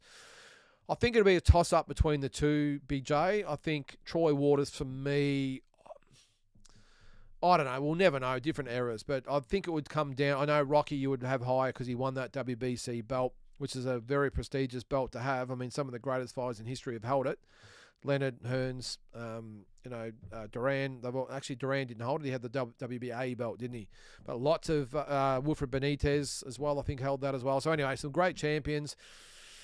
Well, I think it'd be a toss-up between Rocky and Troy Waters, Andrew. Big J, I think if I had to pick one, I'd probably maybe pick Troy Waters, if I'm being honest. But very, very good fighter back in the day, Big J. And obviously can't disregard him because he won a world title. All right, there's our first super chat. How are you, Andy? Just my little appreciation contribution. Geez, would have been great content. Oh, well, subscribe, share, and smash the like button. Thanks, Andy. Really appreciate it, mate. And it'll go to good use. Really appreciate that, Andy. All right, Paul. I did the same with recording boxing on the news channels, Wide World of Sports. Yeah, Wide World of Sports was a great one to do it too, Paul. Then I would watch it over and over. Great stuff in the good old days. Yeah, I remember seeing a really good one on Hector Camacho back in the day. I mean, every week they had something on, but I really loved those ones where they did the overseas stuff. And, yeah, the good old days, Paul. Logan, what's that? Jai should fight David Light or David Nyika. The Kiwis will give him some work. Jai rates Light very high. Yeah, well, it just depends on whether it makes sense, Logan. That's probably what it comes down to. I mean, I've got a lot of respect for David Light and especially David Nyika. I think he's a great talent. David Light, of course, he came up short against, who was it? Who did he fight? Was that Akoli? Hang on, I better type it in. He fought, obviously, one of those guys. Jeez, the memory's not working well tonight. So the Great White, so it was Akoli. Yeah, it was Akoli. That was back in March last year, Logan. So he hasn't fought since then. So 18 months he's been out of the ring. That was for the WBO belt. So, yeah, look, I think David Nyika is the better fighter, Logan, but he hasn't really had any big wins either, though, has David Nyika. David Light, at least his record was okay. Probably got thrown in with Akoli a little bit early, but Nyika, yeah, no, he's got all the talent in the world. I would have loved to have seen him fight Blake Caparello. I know, won't get into the details of that, but yeah, maybe down the track, but David Light's got to come back and get a ranking. David Nyika is on the way up. That could be a massive fight down the track, Logan. The only thing that might not work in that favour is if Jai decides to go to heavyweight. Because I've got a feeling if whoever wins out of Billum Smith and Ramirez, if they don't fight Jai, I think you might see him go up to heavyweight, especially now that Akoli has moved up there as well. So, but look, it's great that Jai's got plenty of options anyway. Plenty of options. Mark, Queensberry going to be on DAZN. Hope Top Rank will be with him after ESPN contract is over, so Australia can watch them as well on one subscription. Yeah, that seems to be the common theory at the moment, Mark. So as again, I don't think that Top Rank will want to give up their ESPN contract. I think, unless I suppose, look, everything has its day. They've been with ESPN for a long, long time. So maybe, but I think at this stage, I think the relationship's quite good. ESPN want a boxing presence, and Top Rank have been fantastic over the years. How do you do exact super chats? Mine are always 99. I got no idea, Damien. I don't know how they work, but I do appreciate all the money, and as I said, it'll go towards a good cause. That is funding my trips. All right. What's that? Oh yeah, 100% would be amazing. I'll be subbing every year. That's if DAZN had, with Top Rank were part of DAZN as well. Then look, isn't it? It's funny, isn't it? Maybe you would think that DAZN, they've got the Queensberry on side now, and they've obviously got Matchroom and Golden Boy. The only thing I'm probably thinking is maybe DAZN only want the one. I was just going to say they only want the one American provider, but they've just signed up Queensberry, haven't they? Even though they've got Matchroom. So, look, if DAZN really wanted to make a play for Top Rank, geez, they would just dominate the boxing landscape. But the only problem is, though, Damien, you'll probably see the subscription go even higher. They would be saying, all right, well, there's a lot of boxing fans out there. It's going to cost you $15, $20 a month to be part of it. So it's good to see that UFC have sort of done it with their own channel. I know it's a lot different because it's one organisation, but geez, it'd be good if the boxing promoters could get something together themselves. But yeah, it's good in theory anyway, Damien. Let's see if it happens. What's that there? All right. Bill, there he is. How are you, Bill? Bill Hack. Watch Foreman Ali fight again last week. Yeah, it was the 50-year anniversary. I truly believe heat got to Foreman and Ali knew it would. I think in cooler climate, George would have hit harder for longer, only an option. Good in theory, Bill. A lot of coulda, woulda, shouldas in there. At the end of the day, they both fought in the same climate. And you're right, Ali was a very, very smart guy. Maybe he did have that, or maybe in the back of his mind, you thought, well, one, I'm going to employ that strategy. Although I did say in my video last week, I did a bit of research, and Ali apparently did say that he didn't know he was going to do what he did, the rope-a-dope, until he actually got in the ring and realised that Foreman was sort of struggling, and he was going to do it for the duration of the fight. I don't know, but that was what apparently Ali said. But as I said, mate, they both had to fight in that climate, so Ali just the smarter fighter, simple as that. Although, geez, laying on the ropes and getting battered like he was by Foreman still would have been bloody hard. Hang on, I've just lost that comment there. Sorry about that. We've got another super chat I'll get to. Sorry, whoever that was. I'll bring it up. I don't know how to. Hang on. I'm going to go down and find it. I'll come back. There it is. Openda Gates. How are you there, Openda? Thank you very much. $4.99. Did you see Fundora KO Alines? Yes, I did, Openda. Now I know how to do this, guys, so I'll be able to bring it up straight away. So apologies, Andy. I didn't get yours up straight away before, but I will know now for sure. I did, actually, Openda, and geez, she's impressive. 22 years of age. And she's the youngest undisputed champion in history. So congratulations to her. She was absolutely fantastic. And she fights a lot like her brother, and that's that southpaw stance, and very a sharp shooter. And she can punch because she knocked Alines down twice. So yeah, very impressive performance, Openda. Very, very impressive for sure. Back to Bill, yeah. So, yeah, I don't know. We'll never know, will we, Bill, about the Foreman-Ali fight. But, look, end of the day, it was very, very hot. It was, 3, 4 o'clock in the morning? 4 o'clock, I think it was. You would have thought the heat of the day would have been taken out of it. But, look, end of the day, George didn't fight a very intelligent fight, and Ali did. So, it's, as they say, Bill, it's checkers. It's chess, not checkers. And on that night, Ali was playing chess and Foreman was playing checkers and got exposed. Oh, thanks, Andy. Okay. WBA no longer being on BoxRec. Yeah, what happened there? What's that? BoxRec no longer the number one stop shop for all the boxing info. That's Turkey's fault. BoxRec wouldn't be bought, but WBA folded for the... Is that right? Okay. All right. I didn't know that, Andy. I had heard something about it, but... Now you've clarified it. So the WBA aren't recognised by BoxRec. They wouldn't be part of it. So the fights aren't recognised. Look, isn't that as petty as it comes, Andy? I understand the money makes the world go around and the industry work and all that sort of stuff. But an online boxing site that is supposed to service the whole of boxing, not just certain parts of it, is supposed to be the go-to site for everything you would want to know in boxing. And out of something like this, they say, well, you haven't paid us the money, so we're not even going to recognise that you exist. That is ridiculous. Anyway. All right, Peter. Goodman doesn't have the punching power to beat Inoue, KO inside 4 rounds. Well, in my opinion, Peter, it depends on the mindset of Inoue. I think if he comes out, and being Christmas Eve, you never know, he might be a little bit impatient. He might want to get home and be with the kids if he's got kids. I don't know if he has, and unwrap the presents or whatever. Have some eggnog or something. I don't know. Watch Christmas Vacation, whatever turns him on.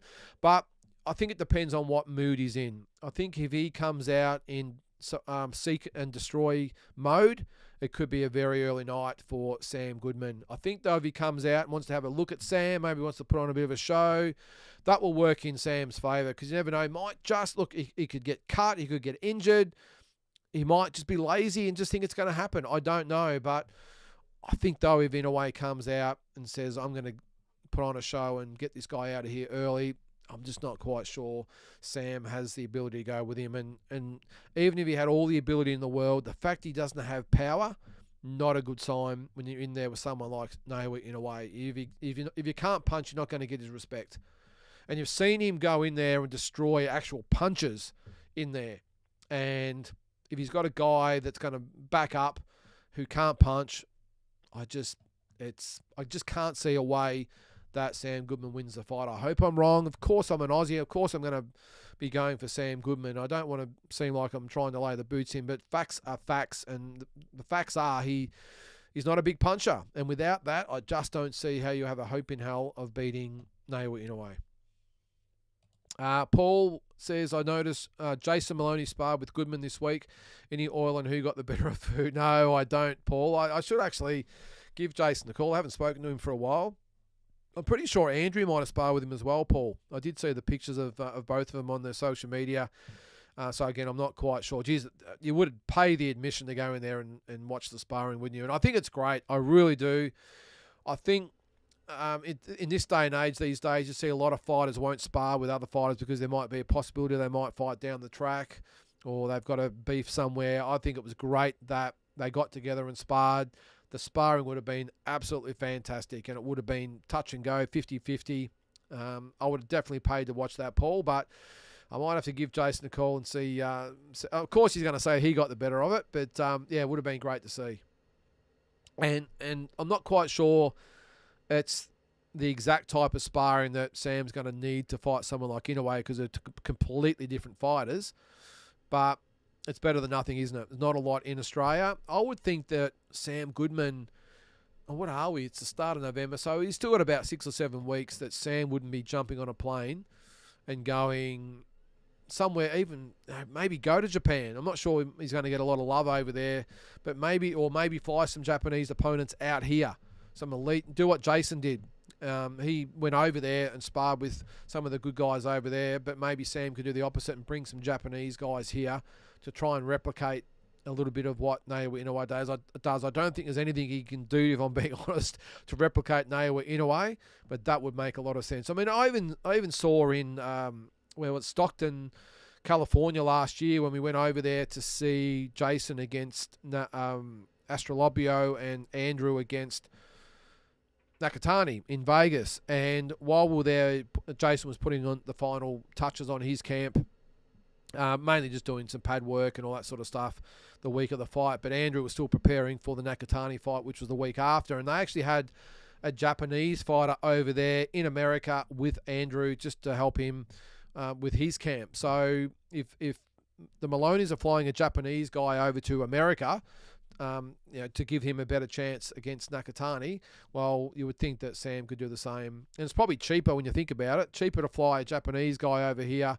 and stay for 2 or 3, or even 2 guys over here and let him stay for 3 or 4 weeks, whatever it might be, than having Sam go over there with his team for however long it might be. So, yeah, but anyway, you can't get much better than Jason Maloney, Paul, that's for sure. Andy says, I'll be cheering for our Aussie guy Goodman, but expecting Inoue to win too. Got to keep it honest. Yep, you do, mate. Is that right, Paul? Ozstar was first called Galaxy. I wasn't aware of that. I knew it was called something else, but I wasn't sure it was called Galaxy. Paul, thanks. Now I'm really starting to feel old. Dave Orell, do you remember Jeff Harding defeating Dennis Andrews in the late 80s? Do I remember it, Dave? I remember it like it was yesterday. I think it was on my birthday, my 16th birthday it was, and I remember watching it. See, again, back then, no internet, nothing really to know it was. I didn't even know it was happening. I might have read something about it in the paper. I remember getting up on my birthday, and was it my birthday? The day before? Whatever it was. Anyway, it was my birthday, and I remember it coming on Channel 9, and I had it on, and it was, oh, wow. And I remember Jeff Fennick jumping around at ringside, and it was just amazing. Truly a rocky moment to have lost pretty much 9 or 10 out of the 11 rounds and be way behind, have blood streaming down his face, needing a knockout to win in the last round and then pulling it out. Doesn't get enough love, that performance, Dave. One of the greatest moments in Australian boxing history. And we've had a few, but geez, that'd have to be right up there. And Dave, I have actually done a video in the past. It was the greatest Australian performances of all time. Now, I had Jeff Horn over Manny Pacquiao at number 1, and I reckon I might have had George Kambosos at number 2 over Lopez, but I reckon Harding over Andrews was number 3 for me. Yep, could even be number 2. Unbelievable performance. Late replacement. I think he'd had 14 fights at that stage. Pretty much just fresh out of the amateurs, really. I think he'd been a pro for a couple of years, whatever. Dennis Andrews needed a late replacement. They got Jeff Harding over there, and he pulled it off. And then even better, Jeff Harding lost the rematch to Dennis Andrews. I was actually at that fight at Melbourne Park in Melbourne. I still remember it. Andrews stopped him in the 7th round. And for Jeff Harding to then be able to pick himself up and then have a third fight against Andrews and pull the win out over him in the trilogy, just unbelievable. And Jeff Harding doesn't get enough credit in my books for what he did in boxing. Just an absolute warrior. Mark cheering for Goodman, but can't go past Inoue. Yep, agree. Huge Ass says Bill, but so was Jeff Horn. Yep. Yeah, look, mate, as I said before, Bill, Jeff Horn and Pacquiao, Kambosos and Lopez, Paro and Sabrius, you just don't know. You just do not know. We tend to grow a leg over there, don't we? So, yeah, I think look, of course he's in with a chance. Look, when I look at those other fights, I must admit I didn't give Jeff Horn any hope at all against Pacquiao, but When I looked at Kambosos against Lopez, I didn't think he could win, but on the same hand, I thought it's possible, but it's not going to happen. That was my thought. Same thing with Liam. I must admit, I thought that he'd give a good account of himself, but not get the win over Matthias. Again, if I'm being honest. But when I look at Goodman and Inoue, I don't have the possibility or the hope. I've got hope, but I can't see Sam Goodman winning. I don't see it as a possibility. Whereas the others, it's like, yeah, highly unlikely, but it's possible. I look at this fight and I just don't see it. And again, I really don't want to seem like I'm laying the boots in the Sam, because I know I am in a certain way, but it's nothing against Sam personally. I'm looking at two fighters, one versus the other, and being asked, can one beat the other? And I'm just saying no. It's as simple as that. So, yeah, Andy, yep. I'm gonna have to read out what you've said now. Bill says Aussie, Aussie, Aussie. And of course, Andy's responded with oi, oi, oi. I hate that. I hate going overseas and hearing it. I really do. It just makes me cringe. It's like the fingernails on the chalkboard when I hear that the Aussie, Aussie, Aussie. Would love to hear. And the new, yes, Andy, for sure, mate. Yep, 100%. Peter says, I hope Mike sleeps Jake Paul. Hey, you and me both, Peter. I really hope that's the case. I just can't see it, mate. I'm sorry. I just can't see it. Look, the only hope I think Mike's got is to go out there and in the first round, 30 seconds, 40 seconds, and just go bang. I can't see it. Look, I actually think Jake takes a shot okay, and I think he's a big enough guy, and Mike's so far over the hill. Combine them together, I just don't think he's gonna get Jake Paul out of there. I really don't. Even if he does land one or two early, I think Jake's big enough and strong enough now that he could take what Mike Tyson has to offer. Look, what you got to remember, a 58-year-old Mike Tyson smacking around a sparring partner who was probably told, hey, look, don't just pretty much be a moving punching bag for Mike. You know, don't knock him around, don't do this, don't do that. Just get him some rounds. Probably more about endurance, a little bit of timing. But look, just look but don't punch type of thing. That's the impression I would get from the sparring partners for Mike, just to let Mike get his confidence up and really get a bit of endurance and do his thing. I think the sparring partners would just be advised just to, go through the motions. He's not going to get that with Jake Paul. This is apparently a real fight. And apart from maybe what the script might be, I just can't see Mike just doing any damage on Jake at all. And as I said earlier, I just think he'll take him the distance. Jake will get his hand raised. He'll call himself the greatest fighter of all time. And Mike Tyson will still have his dignity, a lot of money in the bank. And I just think it's a win-win. So that's my call on the fight. I think Jake Paul wins by decision because that's the script. And that's the only reason why. But anyway. Paul, it was 5 a.m. in Zaire. Heat would have been minimised. I just think George punched himself out. Yeah, that's pretty much it, Paul. Sometimes you can overanalyze these things. He went in there, just thought he'd walk through the old man. Didn't underestimate that Muhammad Ali is not just the average fighter. He's a legend, and an icon. You name it, he is it. And I just think George just got caught up in everything. And a little bit like what Mike Tyson was against Buster Douglas. Buster Douglas, of course, is nothing on Muhammad Ali, but the same sort of thing. Mike Tyson went in there and thought he would walk through him. Just no caution whatsoever, was lazy, didn't train properly, and just thought it had happened and went through the motions, and Buster Douglas caught him cold. Well, caught him napping. And that was probably a little lesser extent than George and Ali, but similar anyway. Garden Snake Mentality. How are you there, mate? Good day. Tyson versus Paul is offering boxing's first ever $2 million VIP ticket package.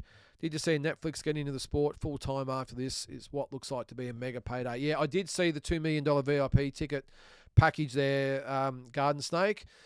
What it is, I think it's 6 people. 2 are actually on the ring apron, and then there's 4 of them that are just at the back in the first row. I'm assuming there's drinks and food and all that, although I don't know how they're going to do that being on the ring apron. But anyway, no, it'd probably be possible. They could have a table in front of them, no drama. They get to go in the change rooms, autograph gloves and photos and all that crap. But for $2 million? Wow. Why wouldn't you just buy a ringside ticket for $20,000? Got me stuffed. But anyway, people with money do silly things. And I didn't know they were getting into the sport full-time, Garden Snake, but if they are, wow, that could open up so many possibilities. If Netflix, with the money they have and the resources they have, decide to go full-on into boxing and take on the DAZNs and those types of apps, wow, you could see boxing go to the stratosphere. Maybe, just maybe, and maybe this is where Jake Paul is smarter than all of us and all the other promoters. He's saying, because he's got his promotional company, he might just be snuggling up to Netflix now and saying, I'm going to launch my version of Matchroom or Golden Boy or whatever it might be, and I'm going to do it in conjunction with Netflix. Because you imagine, let's just say, we'll take Jake Paul out of it for the second. Let's just take Bob Arum.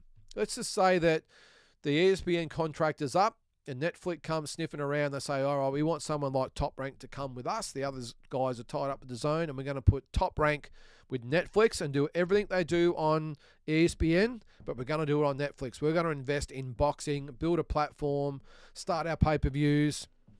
You got to remember, these companies are always looking at ways to diversify their business.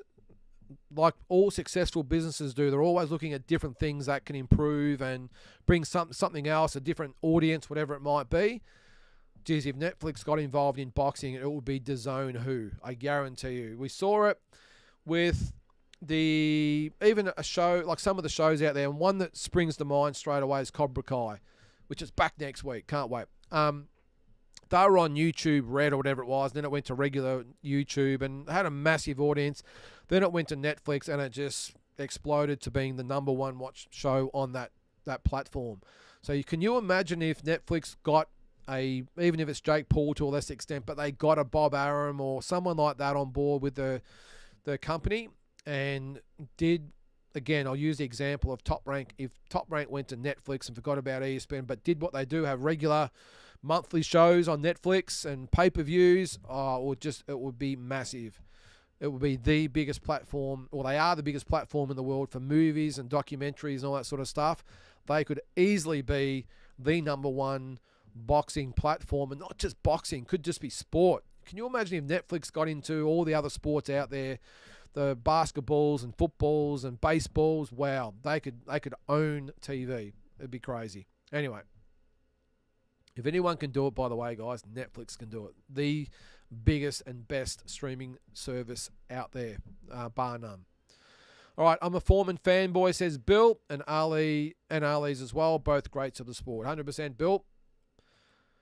Garden Snake says, I don't see the weigh-in weights anymore on BoxRec either. It's completely different on my mobile device. Yeah, if you jump on your PC, you can, Garden Snake, you can see the weights of what they are. Yep.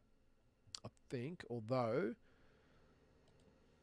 this is on previous fights. Let's go to maybe upcoming fights. All right. So that's probably a bad example because it's for titles. So let's see one that's for non. Yeah, okay. All right. So yeah. Now it just sort of varies there, Garden Snake. But yeah, it's not what it was, and obviously there's some money changing hands and different people in charge, whatever it might be. But yeah, the fact that the WBA is not on it, that just does not make sense. Peter, Jason would school Goodman. Just my opinion. Well, you said it, Peter. I agree. I've got to be neutral on here, but I think Jason would beat Sam for sure. I know I'm a little bit biased.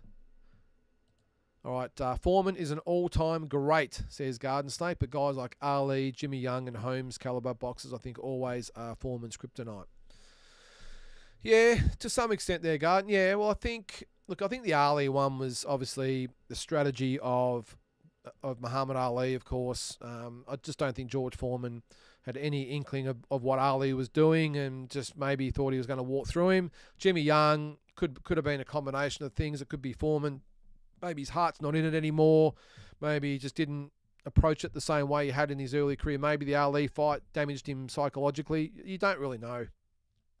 And Holmes, that's why I think Holmes would have beaten George Foreman, Garden Snake, because I think he wouldn't fight like Ali did and lay on the ropes, but you could imagine Larry Holmes on his toes, snapping the jab in George's face all night. Larry took an incredible punch Ernie Shavers hit him right on the button and couldn't get him out of there. And I think pound for pound, Ernie Shavers would probably shade George as a bigger puncher. So I think I would back Holmes over Foreman for sure. But yeah, it seems to be a common thread there, doesn't it? So maybe you're right.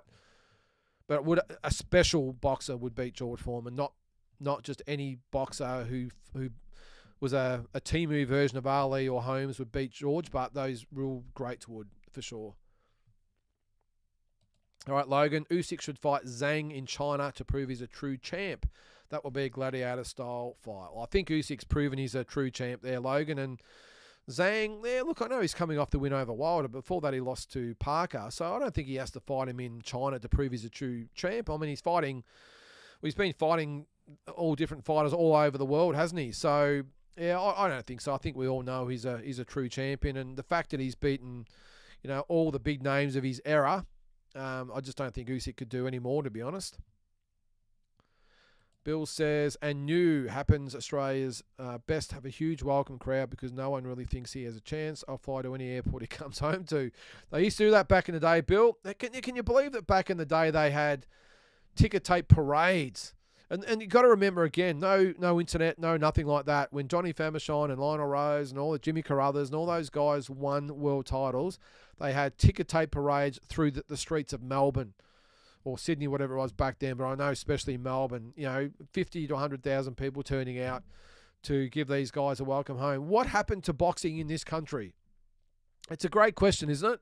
What happened over the journey where in the 60s or whatever it was, when these guys won world titles, we had 50 to 100,000 people lining the streets of Melbourne to welcome home the new world champions.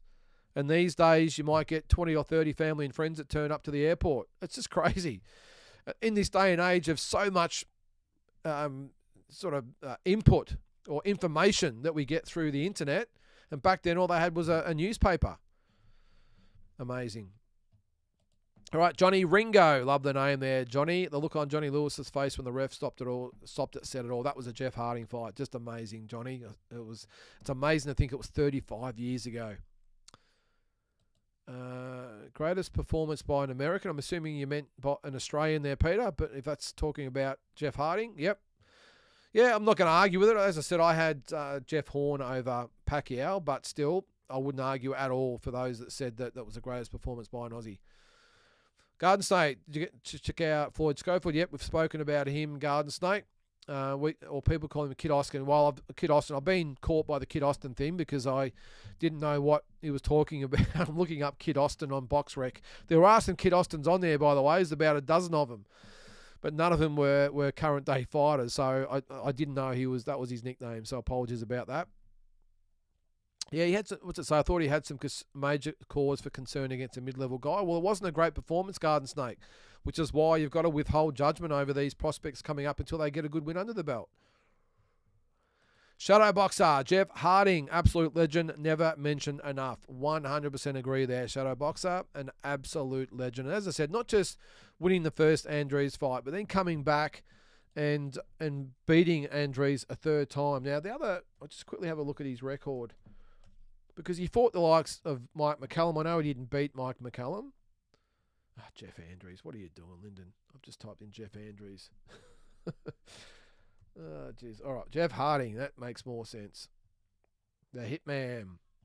23-2. So he beat Dennis Andries, and he defended against Tom Collins, and he beat Nesta Giovannini. I remember watching all these fights on Sky Channel, by the way.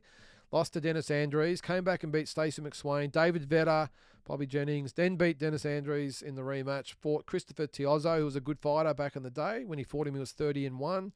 Another win over David Vetter, lost to Mike McCallum in 94, and that was it for the Hitman. Great fighter. One of those guys who not necessarily is super skilled or super talented, just hard as nails, and will just keep coming, and he'll just keep ripping and hooking and just coming at you. Can take a lot of punishment, and just makes you fight 3 minutes of every round, and just as you say there, Shadow Boxer, an absolute legend. What's that, Garden Snake? They have Kid Austin ranked number 2. This is Schofield, number 2 in the WBA to fight Tank. But I think he gets destroyed if they make that fight. 100% he gets destroyed, Garden Snake. He's just not ready. Talented young fighter, but he needs another 4 or 5 fights, I would think, before even thinking about fighting a Tank Davis. Dundee, Luke, Kambosos won the fight before he entered the ring, got in Lopez's head. Yeah, one of the best performances or best cases of getting in someone's head I've ever seen, Luke. And look, you go back to guys probably like the likes of Ali, he got in their heads before they got in the ring. And the fact that I still remember the look on Lopez's face. This is Team Female Lopez I'm talking about. The look on his face when they started the press tour and all the other stuff they started to do, that Kambosos was right in his face, eyeball to eyeball. And not just the token, I'll do this for the camera sort of thing. He was like, bring it, let's go, I'm ready. And I think Lopez was really taken aback by it. And I think as the fight got closer, George's confidence grew and he knew he was getting in Lopez's head. So by the time they got in there, I think George was the one that was walking taller. Lopez, and then he dropped him in the first round, of course. I just think that one of the best cases I've ever seen of a fighter getting in someone's head. And I don't think he's really recovered. Just look at his comments still, Luke. At the moment, still Luke. He still talks about that fight. Just cannot get on from it. Even though he's had some great wins since, that's all he talks about is George Kambosos, and he'll always have that over him. Peter says Kambosos was the biggest performance from any Australian ever, and he was a 12-1 underdog in a 2-horse race. Biggest robbery was Fenech or Andrew Maloney. Yeah, well, they were in different things I've done, Peter. I think I had Jeff Fenech number 4, or I think number 4 or 5 as far as the best performances ever was that draw against Nelson, because 100% he won that fight. I will not entertain even listening to anyone that says that it was a draw or Nelson won. And Andrew Maloney, I mean, how can you have a video replay and you review that video replay for 30 minutes and you can't see anything except the punch going into Franco's eye, and you call it a head clash? Now, yes, the thumb did get him in the eye, but that's not Andrew's fault. That's just an accident. And you don't get disqualified, or there's no contest for an accidental thumb in the eye. It's just part of what happens. But they watched that video for 30 minutes, and you could see the vision the broadcaster showed the vision they were looking at, and they went backwards and forwards and backwards and forwards and backwards and forwards, and they could not find a head clash. All they could see was the punch hitting him in the eye, and they still ruled it an accidental head clash. Absolutely ridiculous. And again, I don't think Andrew recovered from that either.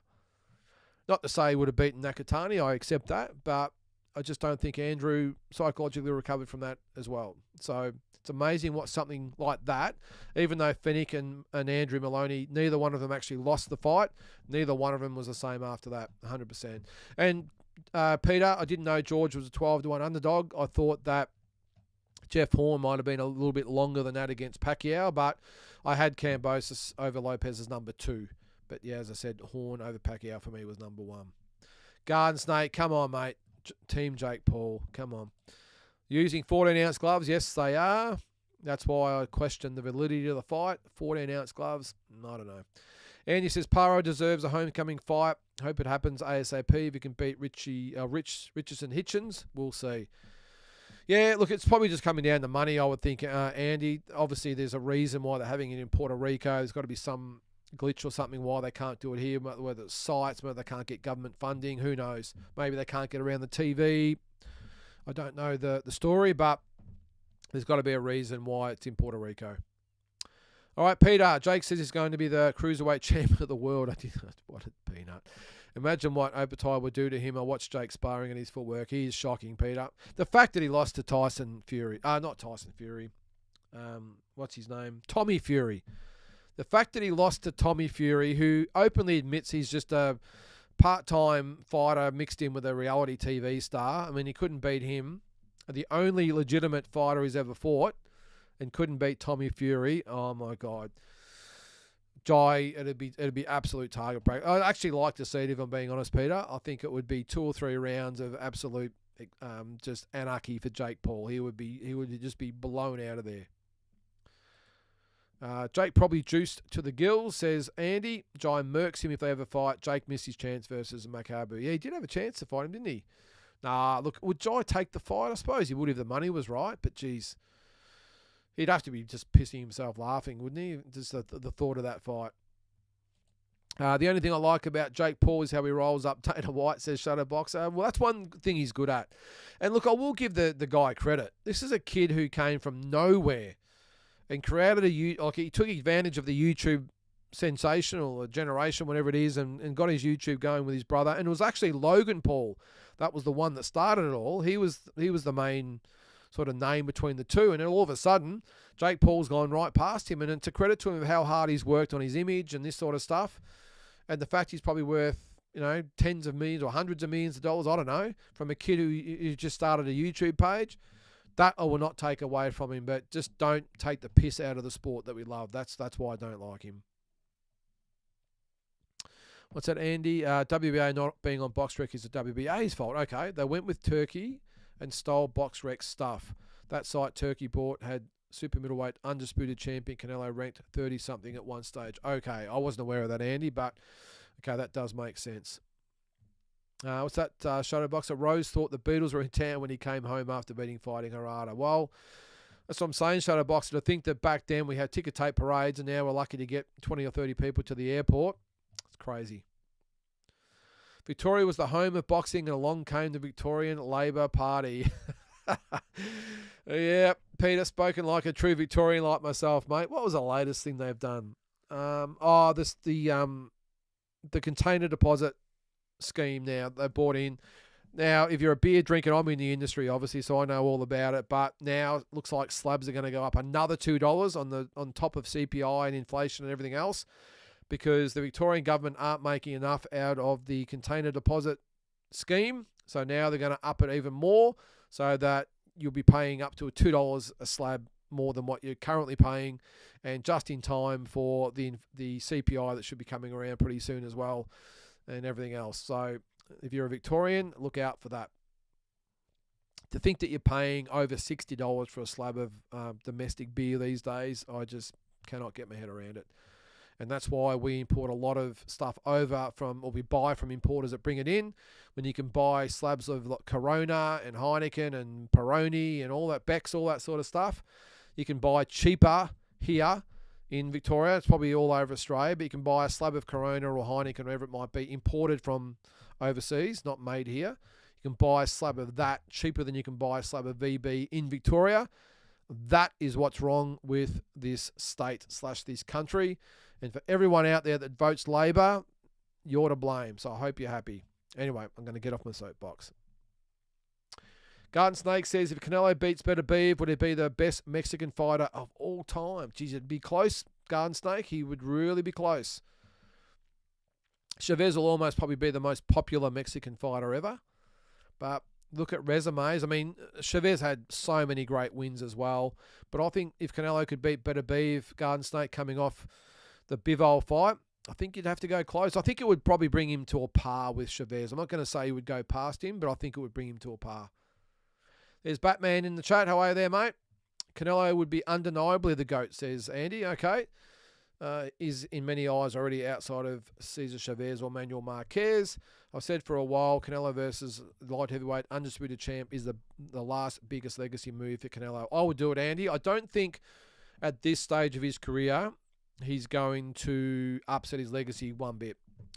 But if he's going to do that, Andy, I would say don't worry about going to light heavyweight. I'll be giving everyone what they want and fighting Benavidez. I don't think if he didn't fight Better Beef, I don't think there'd be many people out there saying, oh, yeah, you're a ducker. Well, geez, the guy's a super middleweight. I wouldn't call him a ducker because he doesn't want to go up and fight one of the most intimidating 175-pound fighters of all time in Better Beef. So if he's going to go all the way up and fight him, I would say, well, don't worry about Better Beef. Give everyone what they want and fight Benavidez. Just give it, because that's the fight that he gets the most flack about. As I said, I don't think people would disparage Canelo for not fighting Better Beef, but they've obviously been laying the boots in for a couple of years about Benavidez. So if you're going to move up, then you may as well fight Benavidez and get it over with. Again, I don't think it affects his legacy, but it's up to him, I suppose. Andy, how much Maloney Brothers fights did you promote again? About 10 fights, Andy. Yeah, I promoted them from mid 2016 to the end of 2018. So Yeah, about 10 fight. Might have been 10 for Andy, 9 for Jason, I think, because the in between that, I think, or after his 9th fight, I think that was when he fought Rodriguez in Florida for the world title. That was his last fight with me. He was the one before that. So yeah, about 10 fights, Andy. Logan got KO'd in his first fight. Was that not that I watched it, was that KPI or whatever his name was? KSI? Was that? I don't know. I didn't take it. Didn't watch it. Never will. Bill says, love or hate Mike. Jake don't belong in the same suburb as Tyson. Had not one under 20 wins should be making this much coin. There's rules fighters busting their butt getting paid nothing. I agree, Bill, but doesn't make it right, unfortunately, does it? To think that these guys, well, someone like Jake Paul was making the amount of money he's making, and you got legitimate fighters who are 10 times as more talented, who are getting paid just peanuts. Crazy. All right, Peter, Victorian Labor have introduced a new death tax. I'm coming back out of my grave to haunt them. Yeah, I did see that, Peter. A death tax. Jesus, what next? You know what it's all for, though, Peter? And I'm sure I don't have to tell you this. It's all the mistakes they've made with COVID, the mistakes they've made with the Commonwealth Games, the $380 million they wasted on that, of course, and the $1 billion they wasted on the highway that never got built, the east-west or west-east or whatever it was, I can't remember. $1 billion on that. So, and then the COVID. So all up, they're probably blown about $2.5 billion. So what do they care, Peter? They don't have to pay for it. Just put extra taxes on us. We'll pay it. If you live outside of Victoria and you're considering moving here, then don't. It's not a great place to live anymore. Shadowboxer, do you know Peter Maniatis? Know him, Shadowboxer. He was part of the show for about 2 years.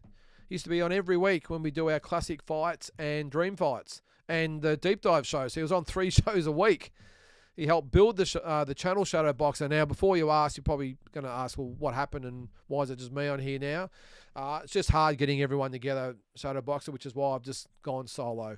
We are going to do the deep dive show where we'll have a couple of people on every 2 weeks, 3 weeks, whatever it might be that we do the show. But we used to do a weekly show with Peter, Tassie Brown. We had Noonan Boy. We had Mike Altamura. And we used to do it every week. But Peter's a busy guy, as are all the other former members. So we'll get them on where we can. But yeah, that's why I just do it solo these days. Canelo is a top pound-for-pound fighter in history. What a fighter. I agree, Peter. Gets a lot of flack, Canelo, but I think it's unwarranted. Andy says, wasn't the Paul brothers originally Disney kids? Yeah, they were. Do agree with Shadow and appreciate Jake fighting for UFC fighters to get a better pay, though. Every UFC fighter got biggest pay in boxing. Yeah, well, yeah. Yeah, no, it's one good thing, Jake. He has been a bit of an advocate, hasn't he, Jake? So, look, I'm not disparaging him as far as what he's doing outside the ring. I just don't like what he's doing in the ring.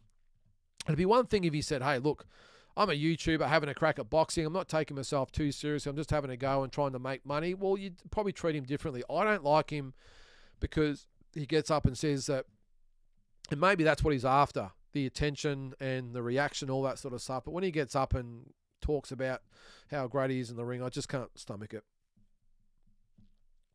Paul says, I think the thing that cruels boxing these days is that I became a fan watching Fennick and Tyson on Channel 7 and became hooked. How are the kids going to get into it if they don't have some app? Yeah, great point there, Paul. These days, unless you've got Main Event or Foxtel or KO, whatever it might be, you don't see any boxers at all in Australia. Back then, Channel 7, I think Channel 7 was Leicester and Barry and those types of guys. Channel 9 was Fennick and Harding. It's sort of Melbourne versus Sydney. If you're in Melbourne, you're on 7. If you're in Sydney, it was Channel 9. But I'm with you there, Paul. I remember, the first big Aussie fight I ever watched was Lester Ellis against One Kill You. And I was a boxing fan, or up-and-coming boxing fan, but it took me to a new stratosphere. That's all I wanted to be, was a fighter. And Lester Ellis was my hero. And, of course, Barry, Jeff, all the rest of them came after that. But, yeah, I'm with you there, mate. How do the young kids, they're all watching UFC and all that these days, aren't they? So I don't know how. Although having said that, though, Paul, the participation numbers in amateur boxing for juniors has never been higher. So maybe they are doing something right. But, yeah, just the way it sort of settles going forward is going to be fascinating with the streaming and free-to-air and all that, how it works with how people consume boxing. Oh, hang on. I got another super chat there from Andy. G'day, mate. Did you give me $10 before? Appreciate that. Really appreciate it, Andy. Garden Snake says, in theory, I completely agree with Bill, but in this era of boxing popularity and how much money you garner gets you the big opportunities. Yeah, no, you're right. Turkey maybe can change that so we get the big fights. This is his website thing with BoxRec. Yeah, maybe. Peter says it's all for the Labor masters and the big build, the Labor government. Wow, what a bunch of hacks they are, Peter. Garden Snake says, seems like AJ doesn't want the rematch. I wonder who Dubois will get next. Yes, okay, so it's been apparently made official that AJ will not pursue the February fight with Daniel Dubois. So it looks like it'll be Zhang or Parker. I'm hoping it'll be Joseph Parker. He deserves that fight, no doubts whatsoever. And Dubois, Parker, I think it makes sense. I think it's a great fight. So we'll see. But February 22nd, Parker's already advocating for the fight. So let's hope he gets that that chance. Yeah, Shadow Boxer. Remember the KO boxing show on Channel 1? Yeah, that was Peter Maniatis on there. I think Barry Michael brought back TV at ringside to Channel 31 as well when he was promoting. What's that, David? Late to join the show. Could start all over again. You're going to have to go back to the start there, David. Watch it after we're finished, mate. But thanks for tuning in. Yep, there's Peter. Peter's say there with Trump 2024. Yep, popularity sells. I follow belts and champs, says Andy, but Ryan is the best example of popularity sells. Yeah. Yeah, this is Ryan Garcia, Andy. Yeah, well, he's one of the most popular fighters on the planet, isn't he? And I think it isn't interesting that the Haney fight obviously made him very well known, but more well known, but more, I suppose, taken seriously, because the Tank Davis fight obviously did damage his brand a lot. But I think it's what's happened after that, and this persona that he's sort of taken on as this sort of, misfit or loose cannon or whatever you might want to call him. I think it's actually taken him to another level with all the publicity he's got with what's happened after the fight. So yeah, I'm a Ryan Garcia fan. I must admit I wasn't when he fought Tank, because I thought I think he took a knee and didn't make much of an effort to get up, because in my opinion, as soon as the referee said 10, he jumped straight up, and if you're winded severely, you ain't getting up like that. But I think he redeemed himself with the Devin Haney fight. I thought that was incredible. Just a great performance.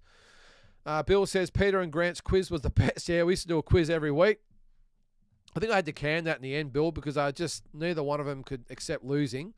Because when I did the stream, from their end, they were first. But from my end, I'm seeing them both sort of live at the same time. I could tell, but in their minds, because there's that little lag, in both the minds, they were in first. So that created all sorts of dramas. But yeah, it was a lot of fun anyway, Bill. It's a shame we can't do it anymore. But anyway. I never thought I'd say this, but I like Mondays as much as I love Thursdays. I learn as much on Thursday shows, maybe more Australian news, but love both. Yeah, so what it was just pretty much a news show, wasn't it, Bill? We'd go through all the news of the week, and we'd have the quiz, we'd have the talking points, so different things that we'd bring up that we'd have a little bit of a debate about and an opinion. At once, I think we had the quick fire or the slips and weaves or whatever it was with Peter, where I threw about 15 or 20 little questions at him, and he had to answer in a couple of words, all little things like that. I think Mike had something. We had the Tassie's tirade. I had to can that because Tassie got a little bit excited a few times. But yeah, we all had a lot of fun, Bill. But unfortunately, yeah, as I said, everyone's a little bit busy these days. And there's Dubois and Parker. Sedani, I'm with you there, mate. Parker beat Zhang, so should be a Parker fight in my opinion. I'm with you 100% there, Andy. So we've got about 5 or 6 minutes left there, guys. So we've got a couple more comments in. Peter says AJ is cooked and should go away and enjoy his life. Opatai could go to heavyweight and make him fold. I agree, Peter. I think if Jai went up to heavyweight, I think he could beat AJ. Yep. I think Usyk has shown that AJ is vulnerable, someone with the speed and power and the movement of someone like Jai Opetaia. So I think he would have a great chance. I wouldn't mind seeing him maybe have a couple of fights at heavyweight first, but I think he can do it 100%. I think Jai is going to cause a lot of damage up at heavyweight, 100%. All right, Shadow Boxer. As a Victorian, I agree with everything being said about this goddamn state. I used to love this state, Shadow Boxer. I used to love going to Melbourne, had an aura about it. I still like going to the footy and that sort of stuff, but Yeah, apart from going to the footy these days, mate, maybe to the movies once in a while. Yeah, I don't go out down there much at all, mate. If I'm being honest, it's look, you could drive through lots of. Look, the heart of Melbourne is just at the moment is just dormant. I won't say it's dead, but it's dormant, and I think we need a little bit of injection to get it up and about. So, and the Labor government aren't it because they are idiots. Shadow boxer. All right, Peter, TV ringside. Those were the days. Certainly was, mate, for sure. David says Tassie was gold on those quizzes. Yeah, except when he lost, David. Then it wasn't much fun, was it? He didn't really take losing too well, Tassie. And, he did not take it well at all when he lost to Peter. I remember one night, because it used to always just be, we'd do 5 Aussie questions and then 5 questions from the world scene. And one week I changed it to do boxing movies. It was a boxing movie quiz. While Tassie wasn't really sort of averse to knowing all the answers, and Peter won the quiz, and that was it. He chucked the tantrum and spat the chewy, and that was the last time we did that. But no, it was a lot of fun. It certainly was. David, Shadowboxer, do you still train at all? Yes, I do, mate. I still train 5 days a week, Monday to Friday. But I do it. This is the advice I give to people around my age, around the 50 age mark and above. I encourage everyone to train, but just do it at the pace you're comfortable with. I go out there and I train to the level that I feel good at. So I don't go out there and say, no matter how I feel, I'm gonna go hard. I'll go out there some days I'll go out there and struggle a bit, so I'll just go through the motions. Other days I feel a lot better and I go a little bit harder, but I just go to how I feel. And one thing I don't do shadow boxing, again, a little bit of a tip out there if you're about my age and you want to do a bit of training, don't hit the bags hard. Work more on work rate. So that's what I do. I do a combination during the week of circuit drills. So I do 31-minute rounds with 20 seconds break in between. Other days I'll do 10 3-minute rounds with 40 to 45 seconds in between. But again, I'll do it at the pace I'm comfortable at. And as I said, I don't punch the bag hard. Just work rate, and that will keep you fit, keep you active, and as you probably know, if you've been in the boxing game or any sport in general, the older you get, if you go hard, you're sore, it takes you a couple of days to recover. I feel fresh as a daisy every day because I just strictly go to how I'm feeling, and as I said, I don't punch hard, just nice and light, work rate nice and brisk. And as I said, 31-minute rounds, and that's another tip I'll give you out there if you want to do some stuff out there with boxing. Do shorter rounds, so 31-minute rounds is what I do. And I vary it up every single round, so it's always different, and it just keeps it exciting, because one thing about boxing can be a little bit boring if you're just doing the same old. Even when I do the 10 3-minute rounds, it might be inside work for a minute, outside work for a minute, bit of mix up for another minute. I got a box master as well that I use. You've seen in those big things you can really slam and punch and knee and everything. I don't knee it, but you can really do your power punches. I've got an uppercut bag as well that I use. So just vary it up a bit. So don't just think it's just get on there and I'll just punch. It gets very, very boring. Change it up, introduce little drills. As I said, I do inside work, so I'm just purely concentrating on uppercuts and hooks and body shots, and I might step back and just concentrate on long range and moving and just mix it up all the time, and that'll keep you focused and on the job and interested. Just different. Get a whiteboard in your gym or whatever it is and write down different things so you're always changing it up, so it makes it always different, because if you're doing the same thing over and over and over, it gets boring very quick. So there's just a few tips if you do a little bit. Is don't hit the bag hard, vary it up, don't do rounds. You're not, hang on, where are we? Hang on, where is it there, Pete? Damien. I'm going to add that to the super chat. Thanks, Damien. $15. Thank you very much. Goodman won't be the same after this destruction. Let's go, Trump. Shout out to Walking Boxing. Neil and my awesome staffy, Tito. Well, g'day to Tito out there, Damien. Love stuffies. I used to have stuffies growing up, mate. I love them as well. So hello to Tito.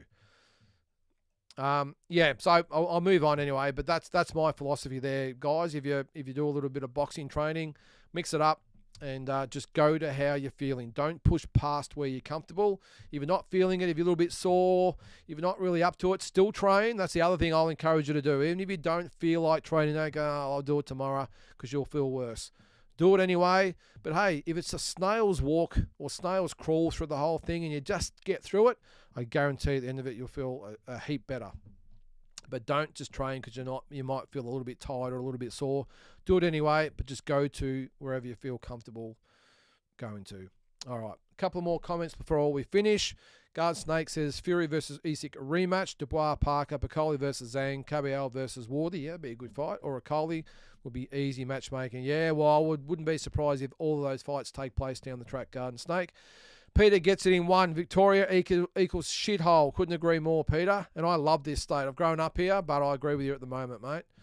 And he says, is AJ mentally shot? Possibly. Took his Ruiz and Usyk losses hard. Maybe Dubois' stoppage was final straw. I'm tending to lean that way, Andy.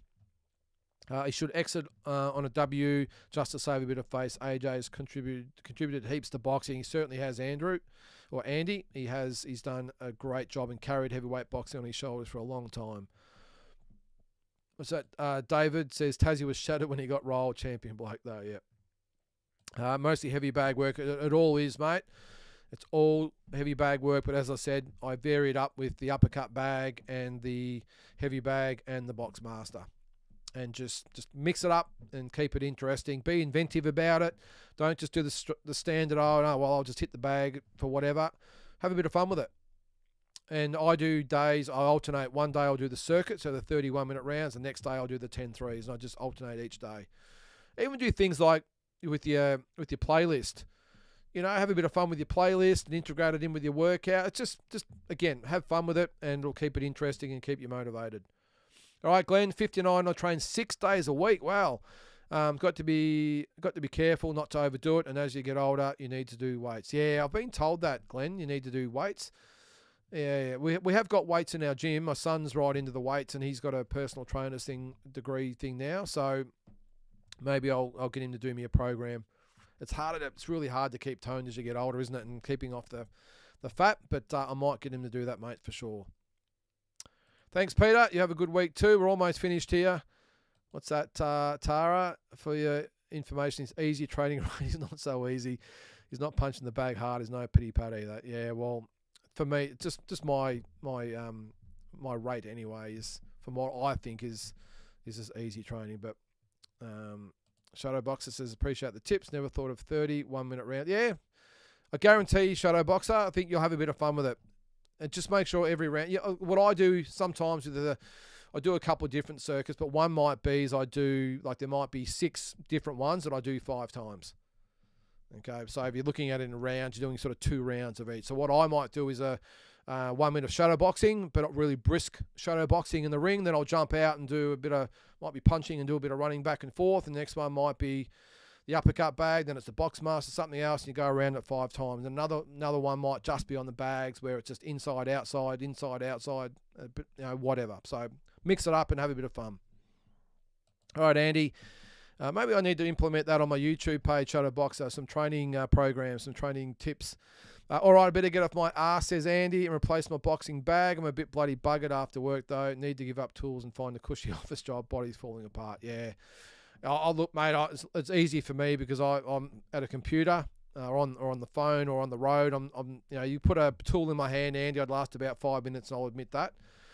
Each to their own. But yeah, look, as I said, you might just, when you finish, don't sit down after work. It might be better to get straight on the bag. Just put some gloves on, and just do it. Just might be nice and easy and light, and just do it to the rate that you're comfortable with.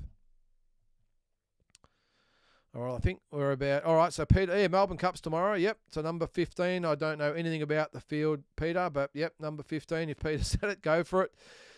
Floor to ceiling's my favourite tool. Yeah, it's good. I don't actually have one of them, Glenn. I was never good at it. I never had a speedball, ever, a peanut bag. Never had one in 15 years of boxing and another 15 years of just training, or 20 years of training. Never used the peanut bag. I can use one. I can do it really good, but I never saw the benefit of it. And I know other boxers might disagree. I never saw the benefit of doing it, except maybe if you want to look good on, a news story or whatever it might be, or a social media thing. I just don't think they have any benefit whatsoever, except for just a bit of fun. I don't think they help coordination or speed or power. Never saw the sense in it. But before someone comes back at me and says, oh, he's one and they're really good. Hey, peace. I'm just saying it never worked for me. Big Bang, 71, still going hard, trading no weights. That's awesome, Big Bang. That's awesome, mate. There you go. Take inspiration from Big Bang, 71. Well, I've got it over 20 years before I'm there, and that I take my hat off to you, Big Bang. That is incredible. Where else can you get a holiday for a horse race? Yeah. I'll take it though, Peter. I'll take it. Except you've got to pay the penalty rates, which I don't like. But anyway, you got to take the good with the bad. All right, last one. Shadow boxes there. Sounds good. Thanks again. And yes, and add these to your channel. Yep, all the tips and stuff. We'll see how we go. But guys, we're a few minutes past a lot of time I normally like to go for a couple of hours. But guys, really appreciate you tuning in. Again, make sure you watch Walking Boxing every single morning. I do it. It goes for about 15 to 20 minutes. So if you're a new subscriber, every day, it's on before lunchtime here in Australia. And again, I'll be talking a little bit more about my involvement in boxing over the next few weeks or couple of months, whatever it might be. And also, of course, every Monday, and I'll have some other stuff that I'll be doing along the journey as well. So, guys, again, thanks very much for watching. Make sure to check out the link for if you want a T-shirt or a hoodie or a hat or something. And we'll catch you next week. Thanks, guys.